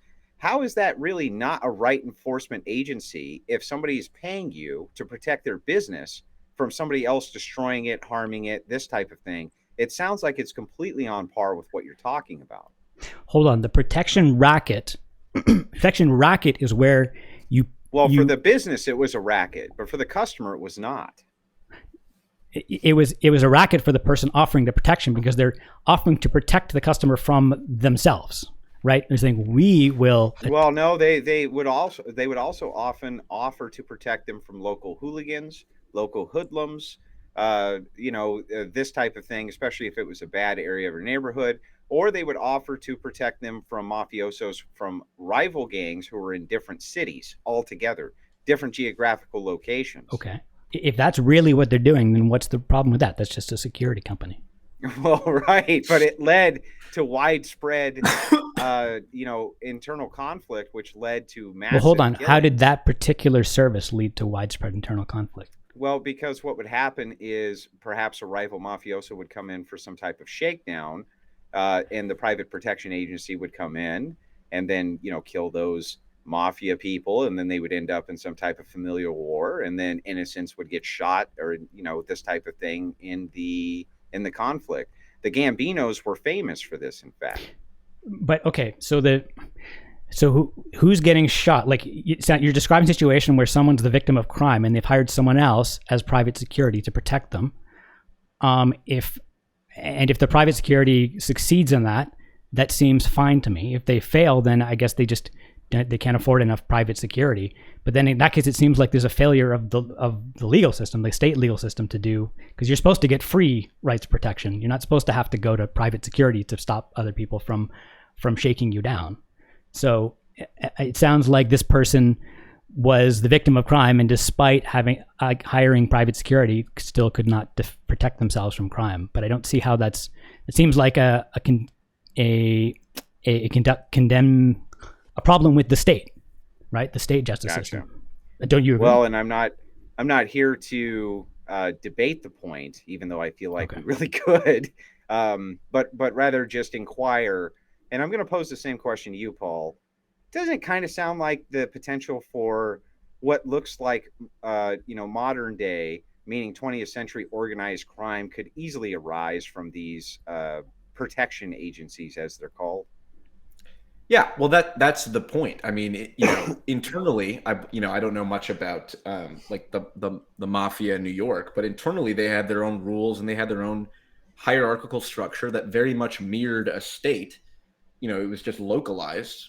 A state is just a hierarchy that's, expanded into a large enough geographic area that everyone is operating under the same set of rules. And it's arguably better that everyone within the same area is operating under the same set of rules, even if some of those people have to sacrifice, I want to play my music really loud, but if I agree to operate under the same set of rules, I don't have to worry about, fucking the mafia coming in and shooting me and stuff. So life isn't perfect, so you can't have infinite freedom. So you have to sacrifice some level of freedom for security that you get by submitting to a state.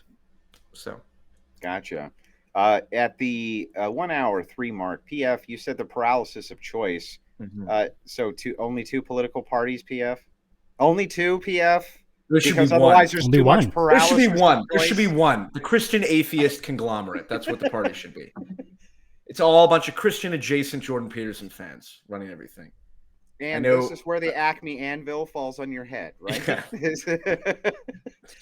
We can't. Yes, Clearly, when you say the paralysis of choice, this is highly subjective. How much choice? How much should we have? How much should we not have?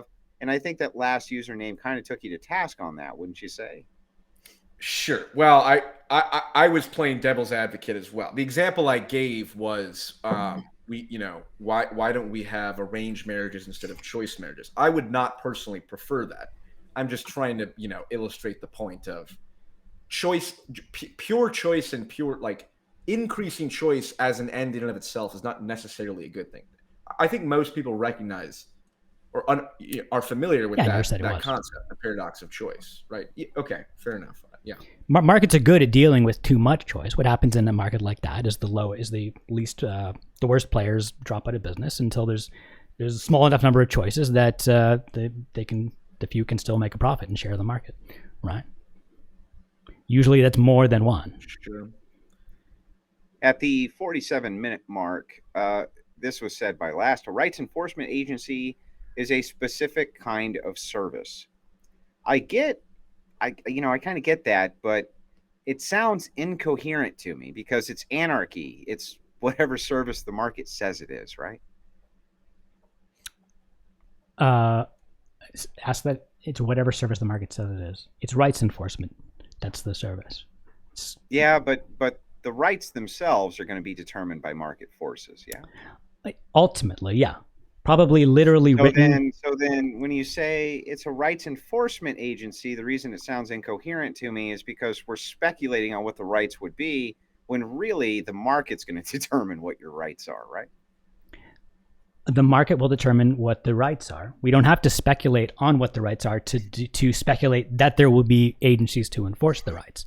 Similar to we don't know, we don't need to speculate on, we don't need to know exactly what a toaster will be like to know that in a market where multiple people can make toasters, that we'll get, toasters will respond to market forces. If people want their toasters to work a certain way, that's what they'll get. And we know that there'll be companies that make toasters that respond to those forces, right? Not necessarily, right? If you envision the thing and you create the thing, you must first have an understanding of what people want to make it. And so you're saying the market will determine this. Fair enough. So I'm just asking the same thing for rights. What will the market determine rights to be? Well, we could speculate on that, but the more fun. Right. Do you want me to do that? Well, yeah. For like a particular I do, issue? because the thing is that if you when you speculate about a rights enforcement agency and you say specifically this is a specific kind of service, I have to take issue with that, because if you don't know what the rights are going to be that the market's going to determine, how do you know what specific kind of service it's actually going to be? There are some rights that we can probably be pretty sure will exist, like the right to private property, the right to bodily autonomy, to not be assaulted and murdered, right? Things like that. We already have rights enforcement agencies. It's just that they're monopolized by the state. So we have some idea what they look like. They look something like police, or maybe something like private security companies, but it'll be a little bit different than either of those, because they'll have more authority than private security, and they won't be monopolies like the state police. But what they'll do is they'll enforce your rights, and we have a pretty good idea of what those are right now, based on the fact that these services already exist. And it's just kind of obvious. Like, I think people want the right to not be murdered, and so on. There's going to be other weird things, like how loud you can play your music, that we're not quite sure about, but I don't think you need to know every little detail about rights just to know that these agencies will exist. Just like you don't need to know every detail about the toasters of the future to know that people will make toasters in the future, right? Well, the devils are in the details, though, as they say, right? At the 41-minute mark, Lass says, and this is for PF, there's no specific supermarket for punk rockers. That is literally wrong. Style especially. We've got Hot Topic. I can't tell you how many different stylistic companies that are designed specifically only to market to one specific trend or one specific group. So do you take issue with that? Of course. Is their food all that much different than other supermarkets? Well, it's not their food. It's it's an entire cultural style. Yeah. So you could have rights enforcement agencies that are like, they style themselves differently, I suppose. But ultimately, the product is going to be more similar to. Well, this is the problem, right? It's like we don't really need to speculate about that, right? Last username, right? We don't really have to speculate about what rights we can if we want. Will be right if they're enforcing the rights of specific groups based on corporate interest, which is kind of PFJung's entire point, and I think it's a great point. And it's one that. What do you mean specific groups? What specific groups? Well, so I mean, go ahead, PF. Different companies serve different markets, even in the same market segment. So for like food, right? So there are companies that have their steakhouses serve meat, and they're vegan restaurants which serve no meat. Right. And so you're saying, well, but food, it's just kind of, it's like no. Obviously, a rights enforcement agency. Two different rights enforcement agencies could arrive. They're both providing the same service, broadly conceptualized, but the group they're serving is very different. One group wants to play music really loud, and the other wants it really quiet. Just like some people want vegan food, and some people want steak. Sure, I would not in the whole scope of all your different rights, I wouldn't consider how loud you're allowed to play music very different. Like, that's like the things that would be very different is if like one group wanted murder to be legal, the other group didn't. That I'd call that very different. But I think in most of the big things, you're going to find that almost all groups want the same kind of rights: the right to not be assaulted, the right to not have stuff stolen, stuff like that. When it comes to the details like music, yeah, you're going to have differences. And I told you that there's ways to resolve those differences through market forces, and they'll be resolved somehow, right? These people have a conflict. Without a rights enforcement agency, they're fucked. They can't resolve it very well. And with an agency, they have a much better way to resolve it, right? They have a way that's going to be cheaper and more peaceful for all of them. And I think, and once again, I think pretty much everyone wants to be able to resolve conflicts without fighting each other, regardless of who they are. Moving to the next question. I'm sorry, we have to move through quickly because we just also have a ton. Go ahead. Ask yourself, do you think a state deals with that situation any better? Like if there's a state, Yes. How? Yes, I do. They've created the most successful societies that have ever existed. Well, it's There's the not. least violent. It's not because I think that it's the most successful society. It's because the state operates under the model of restraint. And I think that people need restraint, and that corporations, if they're pandering to a specific group, do not promote restraint. And an example of this would be the BLM riots that we recently saw. They don't care about maximum carnage if it sells more fucking shoes, right? I've tried to get the state to get my neighbors to shut up many times when they're playing the music too loud, and the state doesn't seem to care very much. I can't really find any examples of the state doing much about that particular problem. It seems like the states are terrible at resolving those little disputes. Well, I mean, did you see? But the state clearly solved the problem of moving out west with Native Americans, right? I mean, the state can solve problems. There's no doubt that it can do so. Whether it's promotion of force or restraint, it seems to have a great hand at being able to do so. Now, maybe on the micro level, for micro issues, because you're having to arbitrate between individuals, it's more difficult. But on a broader scale, it seems to be very effective at dealing with conflict. I mean, what's a situation you think the state resolves better? Not the noise one. So what? Every time a criminal case has been brought before the state and justice has been metered out is a successful example. And you say, well, give me an example of that. It's like it's all of the guns. How many lives have but guns why do you saved? think those won't be resolved better? I wouldn't say those are resolved very well at all. I'd say those are resolved quite poorly. Well, of course you would say that. If someone commits murder, if you commit murder or you victimize someone, you'll be tried and prosecuted at great expense, and then you'll be imprisoned at great expense to society. So society's going to pay all this money to keep this person in jail, basically torture them, possibly let them out later after they've been sort of converted into a more dangerous criminal, all at the expense of society. Meanwhile, the victim of this crime gets absolutely nothing, or possibly worse than nothing. They might get dragged through the legal system as a witness or whatever, and humiliated or made afraid or whatever. In an anarchist system, you could have a system where victims could be compensated, where you could sue someone for attacking you or committing these crimes. And then you would actually get money for it. Wouldn't that be great if the consequence of a crime was actually fixing it, making it better? Okay, we can move on. Okay, so it's just you're just claiming that this is a success for the state, but you haven't compared it to the alternative. The imaginary thing that doesn't exist? Well, right. What alternative can we compare it to? The potential thing Islands, in the future, right? We can compare it to the island of 4 people and say what it was success. I mean, what do you want us to compare it to? The Republic of Cospaya, right?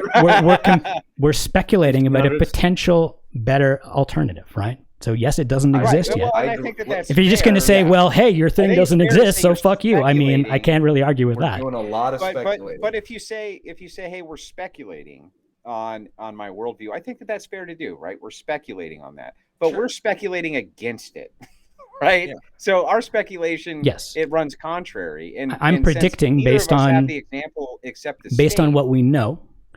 Yeah, projecting on how something would work. This is how we invent new things. Where it's like, well, we know how this works and we know how that works, so we know that we put them together, they should work together in this way, even though we've never actually done that, right? That's how we invent new things. So I'm speculating on how this new system would work because it's made up of components where we already know how they work, and we can understand how they should work together based on economics, on incentives, and so on. Right? Sure, but I'm guessing that you would never have speculated that people would spend $10 at the store for a pet rock, right? Sure. So the thing is that your speculation goes out the window when we speculate about, especially about market forces, because we're almost always fucking wrong, aren't we? What do you mean almost always wrong? What do you mean? Who's almost? Well, always I just wrong? gave you an example, right? Have you ever heard of the pet rock? How do businesses make products that sell ever? Obviously, some of them are speculating correctly. It's a combination of sometimes utility, sometimes just great marketing, sometimes like you bring up one example of a product that's a bit weird, but I can give you a million products are actually fairly predictable. But there's like 10,000 products that you can bring up. Do you think that most products are like pet rocks, or do you think that most products you can kind of understand why they were valuable and why people whether bought it them, was, right? but even if it's just a grouping of outliers that's so many that we can indicate that we cannot adequately predict market forces, it brings into question your entire worldview of saying through us speculating about market forces, we can base our entire society around that. That seems very difficult for me to believe.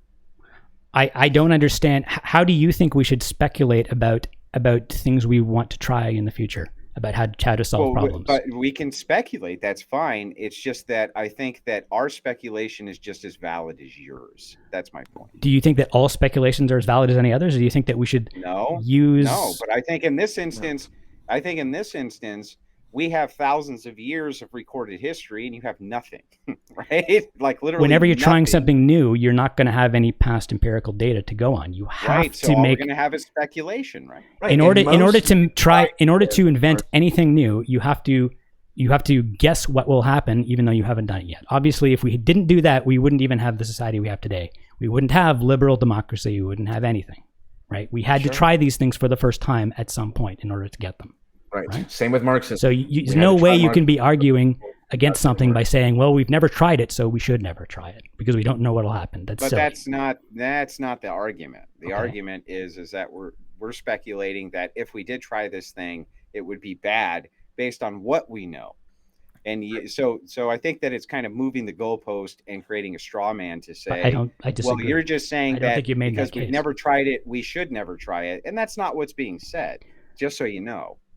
I think I've given you more compelling reasons to expect it to work than you've given me reasons to expect it not to. The audience will decide that. The audience, once again. Democracy. Okay, so those with the most resources, don't they win with these rights enforcement agencies? I mean, how does the small guy not get shafted here, man? How does the small guy not get shafted? Someone in my chat just pointed something out. Someone invented the fucking pet rock. They didn't know it was going to work. They just said, I think people want a pet rock, and he was right. And the only reason that was allowed to happen is because there was a free market where people were allowed to invent crazy, weird things like pet rocks, even though there's no reason to expect it to work, right? If you have a state, you don't get any pet rocks because the state will never come up with something stupid like that, and you never discover that people actually want it. Just want to point that out. I'm not against markets. Go ahead, Andrew. Sorry. Do interrupt.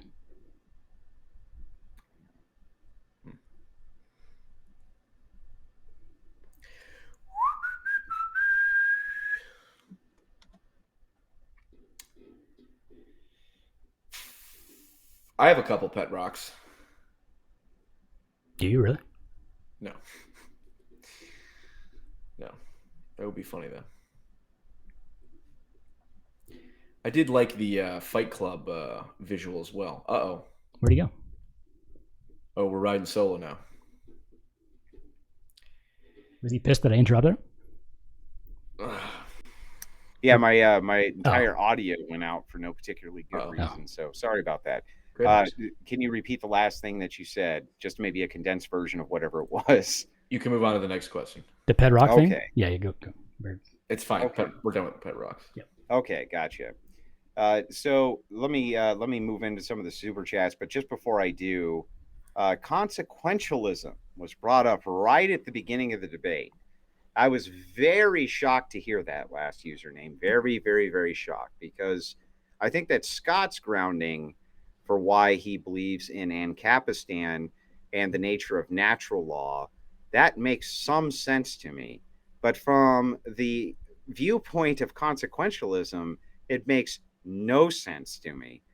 Maximum amounts of rights as far as consequences for humans is highly arguable. So and immeasurable. You're saying I don't understand what you're saying. Okay, so let me introduce you to the problem of the pleasure machine. A consequentialist would normally say that if I could plug you into a machine that gave you the maximum amount of pleasure and experience and hedonism, that we should plug you into the machine. No, I think a hedonist would say that. Not necessarily. Yeah, but that's a consequentialist. A consequentialist is what? They're just looking for the best outcomes. So if the best outcome would be your hedonic pleasure, right? No, that's not consequentialist. Like, what is a good outcome is still an open. The consequentialism doesn't constrain that. Like consequentialists might say, "Yeah, I want the best consequences," but I don't consider just feeling good when you're stuck in a experience machine to be a good consequence. I think that's a bad consequence. Well, whatever right? the consequences are that are the best. Let's say Yeah. the machine gave you those consequences. Well, That's but the point. they might. You could say that this machine can't do that. That being stuck in a machine is not a good consequence. That's entirely up to what you consider a good consequence. I'm just arguing. I'm just saying that I make consequentialist arguments for anarchy because I just find them that other people tend to find them compelling, and that tends to be what the debates are over. I'm not even saying like what my moral foundations are or anything about morality. I just don't like making moral arguments for anarchy. I think you use. Would I be astute in saying this? And you can tell me if I'm wrong. But maybe you're using a utilitarian framework because you're always debating with fucking brain dead leftists, and they're all utilitarians. So you use their moral framework in order to get your message across. I don't know. So consequentialist and utilitarian are not the same thing. Utilitarian is about literally consequentialism. Utilitarianism is consequentialism, 100%. It's a more no doubt about it. It's more specific than consequentialism. Utilitarianism. Well, okay, tell me how. Well, utilitarianism adds up the utility of everyone into one number and says that number matters. What purpose? For what purpose? Well, that's as the moral foundation. Like what matters is the total utility of everyone. That's consequence, right? No, but you could say a consequentialist could also be an egoist and just say like what matters is my individual utility as my utility. That's still consequentialist. Sure. Yeah, but it's absolutely. not utilitarian. But nobody's arguing that. There's rule utilitarians, right, and then there's hedonic utilitarians and this kind of thing. I'm just asking you if you're using the framework of utilitarian, the utilitarian framework, whether it's egoism or not, because you're arguing with brain dead leftists all the time. Yeah, let's just say yes. Okay, I was just curious, Like I don't think you find a lot of utilitarians on Twitch, I think anybody making economic arguments will be using this. Will be talking about maximizing value, like social value. That shouldn't be controversial when you're talking about economics. I guess you could call that some kind of utilitarianism, but again, they're not making any moral claims. They're just saying, like, we're talking about economics. That's what we're talking about. We're talking about maximizing social value. If you want to do that, then this is how you do it. Well, sure, I get it, but I don't think that you can necessarily get morals even out of economics. That's fine, because there are moral ways to do economics, right? And we would have to take those into account. I'm satisfied to just say that anarchy maximizes social value. If you don't want to maximize social value or you think that's evil, then I guess that's a different conversation. But I think most people. Yeah, no problem. Okay, guys. So I'm glad that I adequately was able to pick on both of you, like a good moderator should. For $9.99, Haas sends in a big old smiley face with a love and a kid. That's for PF. I know it is. Right? That's for PF. Nico for $5 says BPF rolling. We're always trying to do that. Okay, so for $5, J2 says furries have been a disaster for the human race. What's your guys' take on the furry disaster for the human race? If furries simply kept to themselves and did not try to spread their fur everywhere, they would have been fine. The problem is when the furries decided to foist their identity on everyone else. To actually, no, you must refer to me as an it's or a zimzer, or what is the doder or bugs, whatever their pronouns of the furries are. That's when it becomes a problem. I honestly never had a furry like demand anything of me. Not yet. Not yet, I guess not. Well, you can always contract your private security company to keep them away from you, my friend. Furries have been nothing but J2 for $5 says Econ is running circles around the two of you, and then like the half smiley face with the eyes rolling to the side thing. Maybe. But, yeah, maybe. Whatever. Possible. Guess he got us there. Yeah, whatever that means, right? Perhaps we are. But he sent in $5, so it must have meant a lot to him. So let's get to some of these other questions. We just want to make sure we get through as many of them as we possibly can. While we're doing that, I would like you to kind of tell us a little bit about how you got into your anarchy mindset, because I think that that's kind of an interesting story. I know that I'm asking for a fast summarization, but if you wouldn't mind giving us one, I'd appreciate that. I think I've always kind of been a libertarian, mostly like a latent libertarian.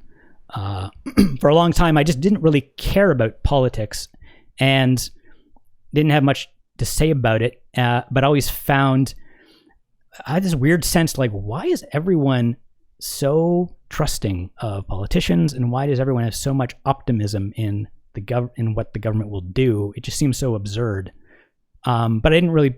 I just figured like I was just weird, and eventually I started learning about politics and realized, oh, it's because I'm a libertarian. It's because not just me. There's a lot of people who have also realized this.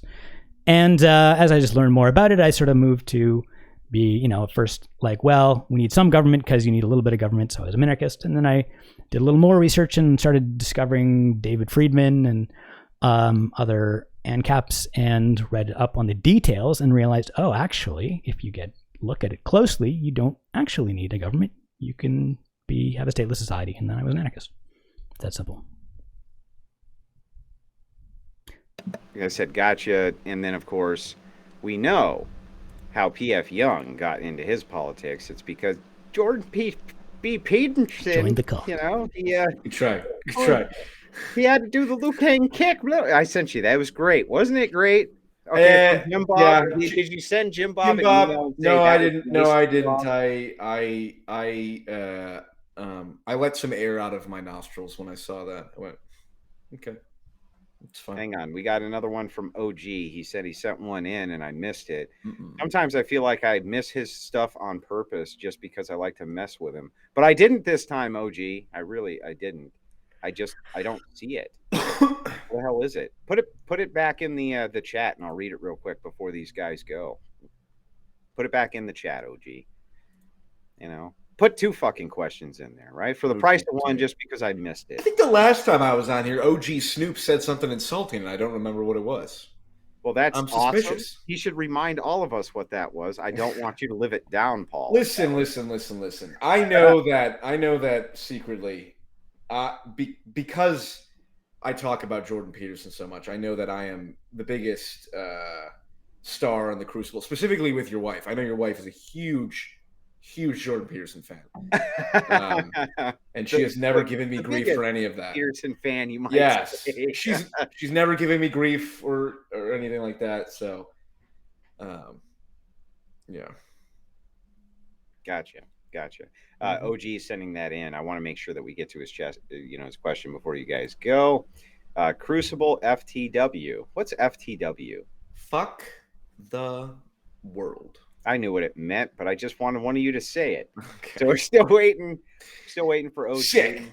Right? OG's gonna get his question in. He's typing really slow just because he wants to piss us all off.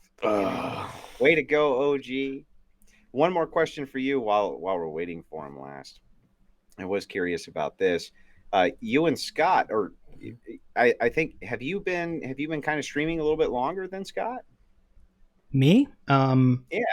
I've been streaming for, I feel like 3 years. Not that long.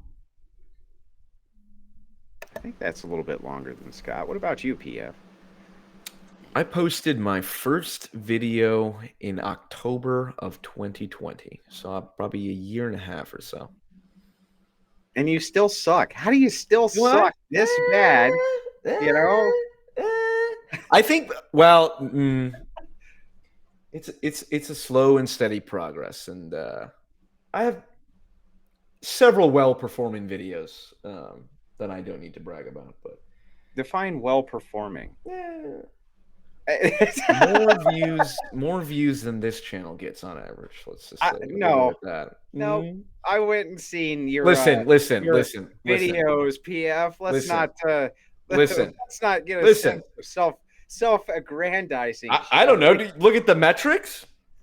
Multiple over 5K, several over 10K. It's fine. It's a slow and steady progress. Right? Well, just because you pay bots, brother, but it's a free market. I do have some on Twitch. You can pay people to watch your videos, PF. Yes, that's fair. Kidding. I'm kidding. Watch PF stuff. It's really good. I enjoy it quite a bit. What if an ANCAP tribe waged war as a business, engaged in piracy, constructed camps, or engaged in human trafficking? Can I be the pirate tribe? Privateers, if you will. Profitable, I believe. Very Question for Yeah, me. privateers were it was very profitable to be a privateer. I must admit. That's for you, class.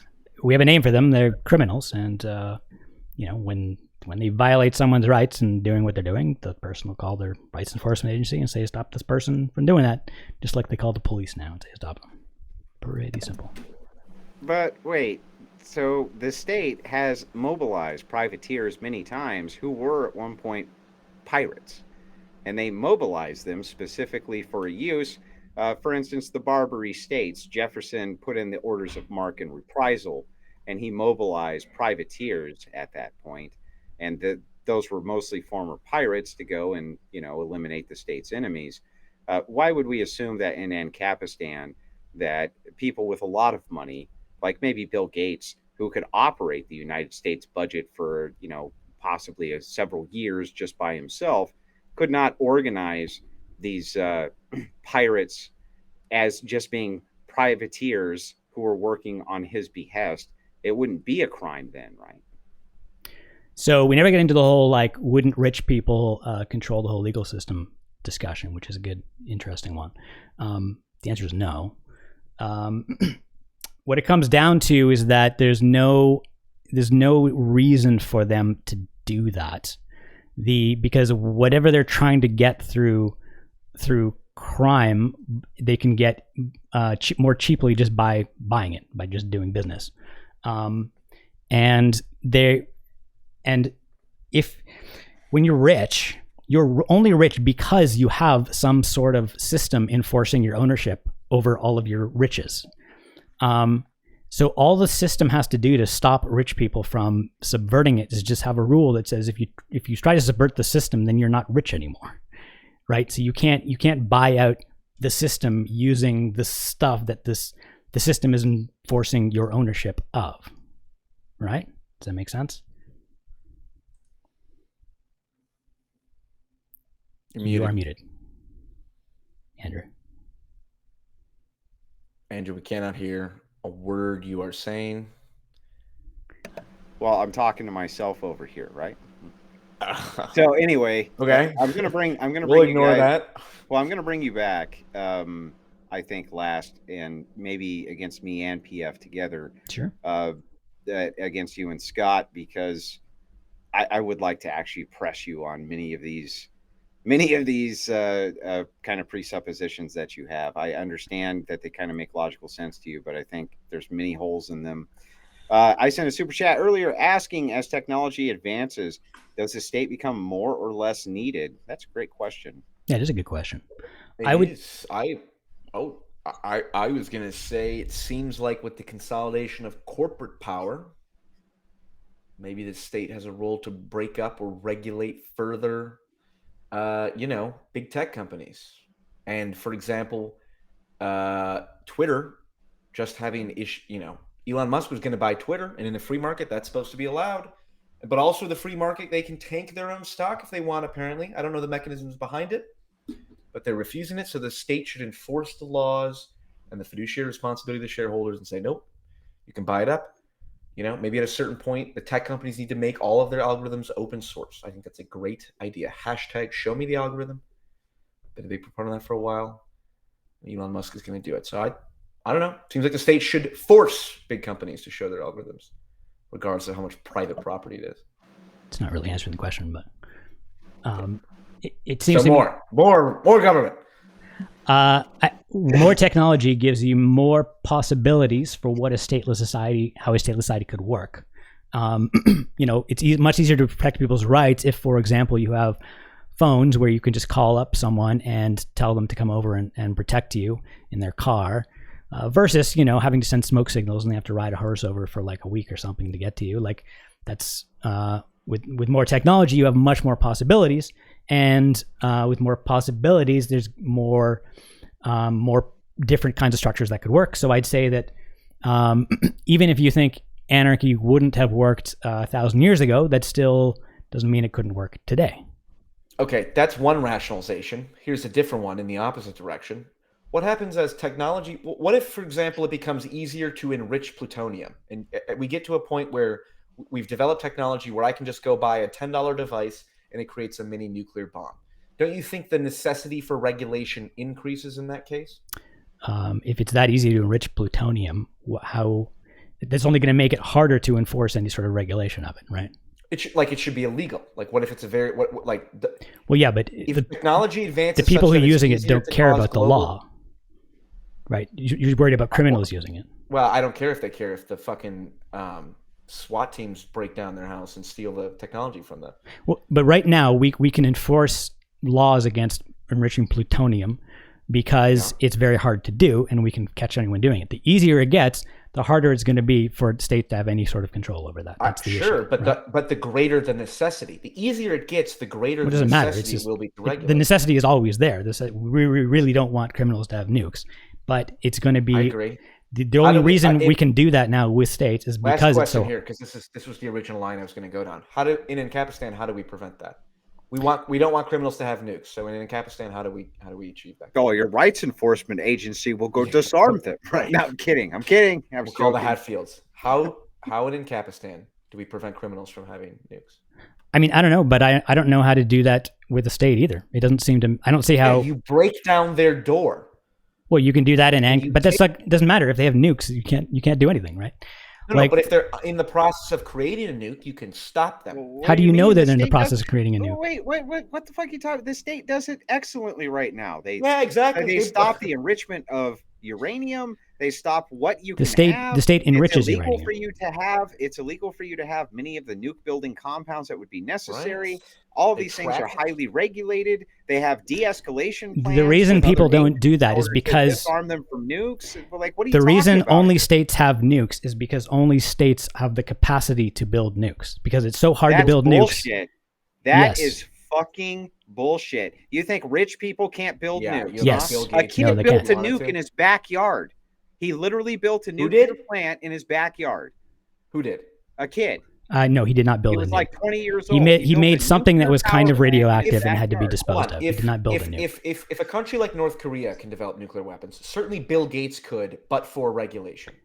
It's not that simple. Like, it is getting easier to make nukes, but North Korea can, Bill Gates could, but for regulation. Why do you think regulation doesn't matter? Writing something down on paper doesn't stop someone from building a nuke. You're right, but when the only thing that stops people from building a nuke is other people with nukes threatening them. No, it's not. It's the SWAT team breaking down your door. What stops them from having fighters? To the extent that you can stop people that way, you can stop it in an anarchist society as well. But it doesn't. Ultimately, people can go find some place to hide and build a nuke if it's really that easy to do it. In Ancapistan, wouldn't it be illegitimate to do that? No. Why? It's illegitimate to do that now. The government says let's not even use nukes. Let's go with tanks, or let's go with just fighter jets. You can own a tank right now. Let's go with an F-16. You can't own an F-16. Can you own an RPG? Well, no. Yeah, that would fall. Well, you could with a special license, but that would fall under explosive devices. Fine, explosive devices. Look, conventional explosive devices. Right now, it's illegal to own conventional explosive devices. Like hand grenades. Yeah, the state says no. And in Ancapistan, who's to say no? I mean, if you can potentially, if someone's doing something dangerous, you can have rights enforcement agency. You could say, I want the right to stop people from. The rights enforcement agency is going to get rid of the nukes, bro. Yeah, you can say. I want my rights enforcement agency to have red flags. Well, it's just like the noise, right? You can say, like, I want the right to stop people living near me from doing dangerous stuff or building dangerous things. Sure, you can do that. Potentially, you'll have to pay the cost of it, and you'll be bidding against them. But sure, you can do it. Just as sure. If it's easy enough to do those dangerous things, then it might not be feasible to stop them. But that's true with the state as well. So you're okay with majority rule. You just put it economically because you just said we'd be bidding against them. Well, if enough people, it's not majority. The resources bid against them. Yeah, it is. Economically, it is. No. Majority is just a number of people. It's not what. Right, but it's functionally the same if enough people pool their resources and bid against. It's not functionally the same. It's about because you have to spend money to influence it, right?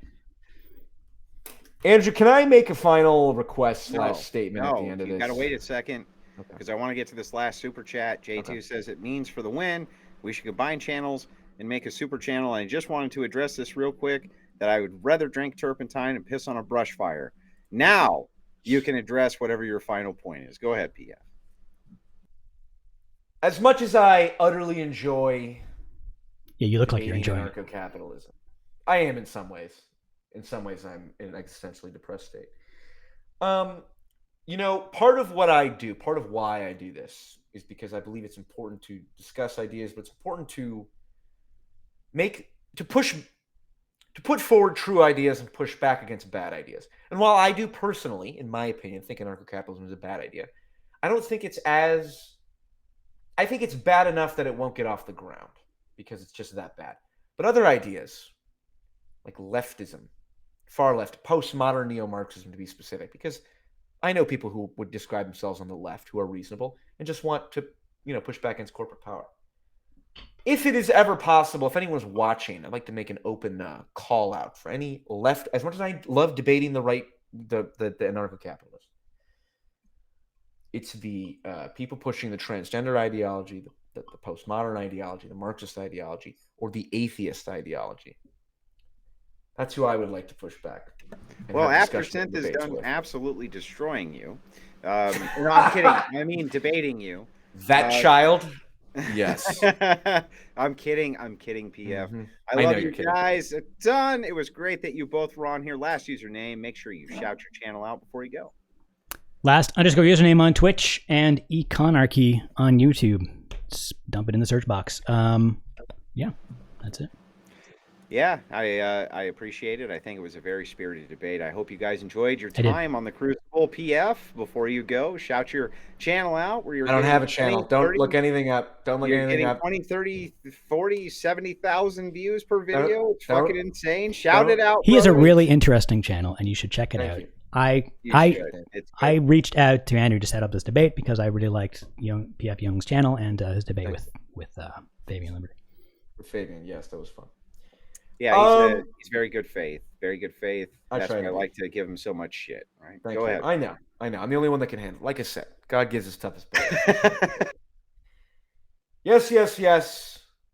I have a channel. The name is in the thing on the screen. So. All right, gentlemen. I appreciate your time tonight. And everybody out in Crucible land, have a wonderful night. Nice. All right. That went pretty well. I think I won that one. What do you guys think? I mean, have I ever lost one? I don't think so. I mean, I've lost debates. I don't think I've ever lost a debate on anarchy. I mean, if you can point to a debate on this topic that you think I lost, then I'd like to see it. Some went better than others, but definitely lost debates on other topics. But I don't think this one. I'm really looking for someone to challenge me on this topic, and he did a pretty good job, which I figured he would. He got right to like the more meaty stuff, but then he just kind of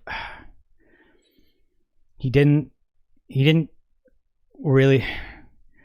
He got to the subject of like, how do you solve interagency disputes and how do you work out the laws and negotiate blah blah, which was, he could have gone into the details of how exactly that works, but he as soon as he got there, I just gave him a quick answer and he was like, okay, and then he moved on to something like these neighborhoods with like tribal wars and blah blah, that doesn't even make sense. Like, he's not, like, it was basically a straw man. He wasn't arguing against what I was proposing.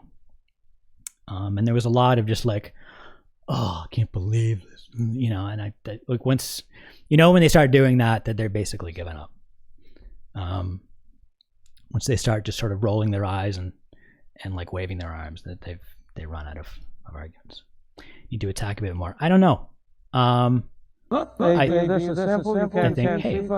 for the 13 months of subscription. Whatever. 13 months. Mad Villainy. Thanks for sticking around. I don't think I should attack anymore. I think I attacked as much as I should have, because I could probably have even attacked less, been less aggressive sounding. When you get aggressive, you just sound desperate, and you sound like you are scared, right? I think the best way to sound convincing is to just stay relaxed and just be really straightforward and explain yourself, and let the other guy get all aggressive and agitated and attack. That's what people find convincing. You don't mean attack as in lose your calm. You mean be more critical. Poke holes in his arguments. Yeah, like I tried. It's he was kind of a moving target, and it's really hard to poke. Like a lot of he'll say something and there's like 10 different things wrong with it, and I have to choose which thing to complain about, to point out first, right? That's the really hard part. When he gives me like a whole bunch of different things that I can criticize in like one sentence, and I have to figure out, okay, which is the important thing to criticize, and which things are, if I criticize that, it's just going to go off on some tangent and distract us from the important question.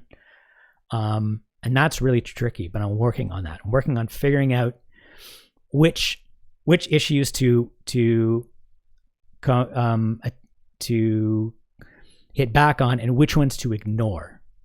Just wanted to say, okay, he was wrong. He said that was wrong. That doesn't make sense, but it doesn't matter. Just ignore that because it's not important to the core of the discussion. And like however weird it sounds to me, I have to accept that there are going to be some people in the audience for whom he's making perfect sense, or what he's saying is like exactly what they're thinking, I assume, right? Because he's not from another planet. He's a normal human being, and he's a non-anarchist, and whatever this non-anarchist says is likely going to be the same kind of thing that a lot of other non-anarchists are also thinking. So if I don't address what he's thinking, then those people in the audience who are thinking the same thing are going to be equally confused or equally just unsatisfied with my answer. So I have to try to satisfy him, even if what he's saying doesn't make sense. So it's very tricky to do that when he says something that doesn't make sense. I'm trying to kind of think of an example, like the whole thing about the tribal neighborhoods, and like what if one neighborhood's agency goes to war with another neighborhood's agency? Like, there's so many things wrong with that. It doesn't make any sense. Like, why would a neighborhood have an agency? Why would neighborhoods, be divided up like that? Why would they go to war? Why you can't just stipulate these? You're assuming all sorts of things that happen that wouldn't happen, or there's no reason to think they would happen. I have to figure out like what is the fundamental mistake he's making that I can quickly explain to him that will knock him out of that mindset and realize, oh, I'm making assumptions or I'm misunderstanding what this is all about. It's very tricky. But I feel like I got to a point where he was just resisting, where he realized that what he said didn't make sense, and he was just fighting back, because he just started going like, I don't even understand what you're saying, like, it's just, and I think at that point he was trying to hide his exasperation. That's what it seemed like to me.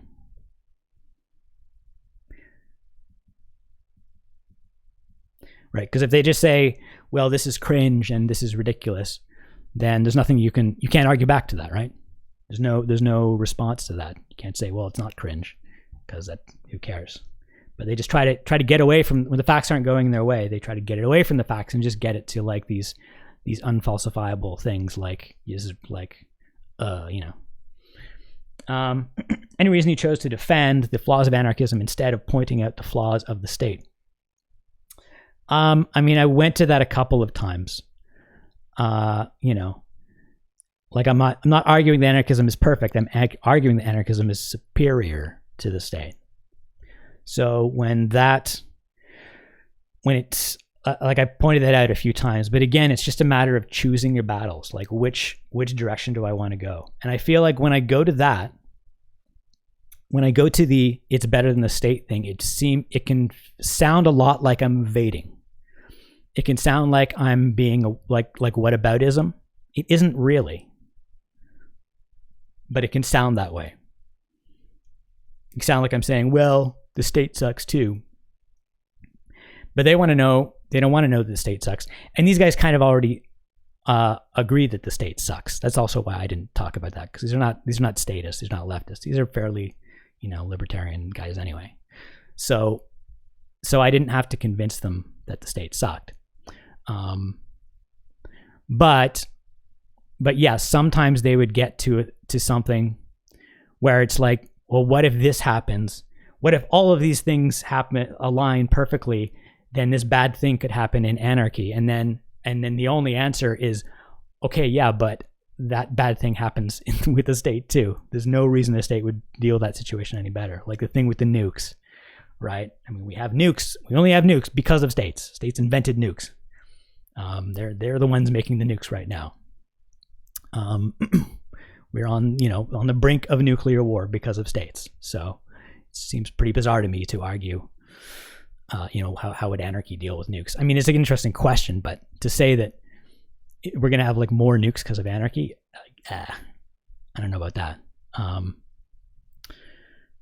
And yeah, like arguing that, like, what about horrible criminals? What would you deal with murderers? Like, well, we do something much more productive than what we do with them now, which is basically like spend enormous amounts of money to torment them for the rest of their lives, and do absolutely nothing for victims. Whereas in a market justice system, you could have a system that actually tried to get as much value from them and tried to fix the situation, if at all possible. If there's some way that murderer could, or a criminal, whoever, could compensate the victim or right the situation, a market system would do its best to make that happen if it was possible. There'd be incentives to make that happen, right?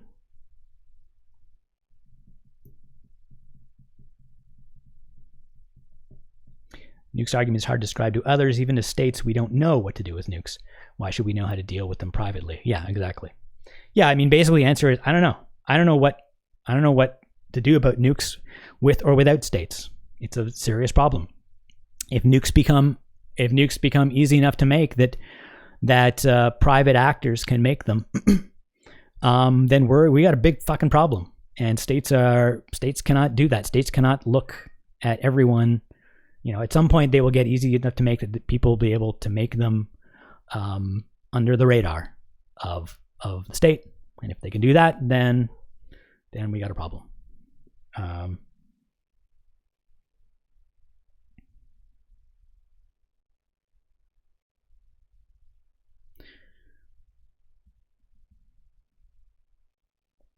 The flaw is that you should remind them when the current system is bad and why it is better. Yeah. So I think I brought that up enough, an appropriate amount with this audience of people who mostly don't like the state anyway. So they understand that.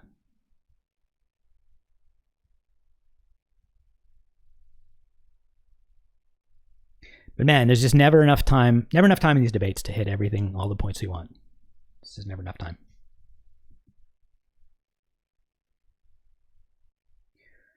But it sounds like he wants to do more. And yeah, I'm up for it, I guess. I feel like with people on the right, I have much more, I can make much more, they're much more reasonable on this topic, right? I can work with them. People on the left, it's just impossible. They're on like another planet.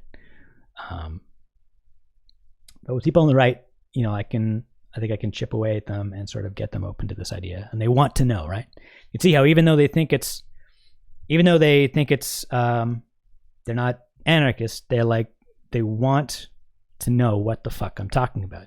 They're really curious. They want to understand what I'm saying. And that's something, that genuine curiosity, I don't get from the left. Because I think they would like this to be true, right? It would be great if we could live without a state. I mean, they would think it was great, but they just don't think it's possible. And that's where I was at one point in my life, and I did enough research on the topic and realized, oh, it actually is possible.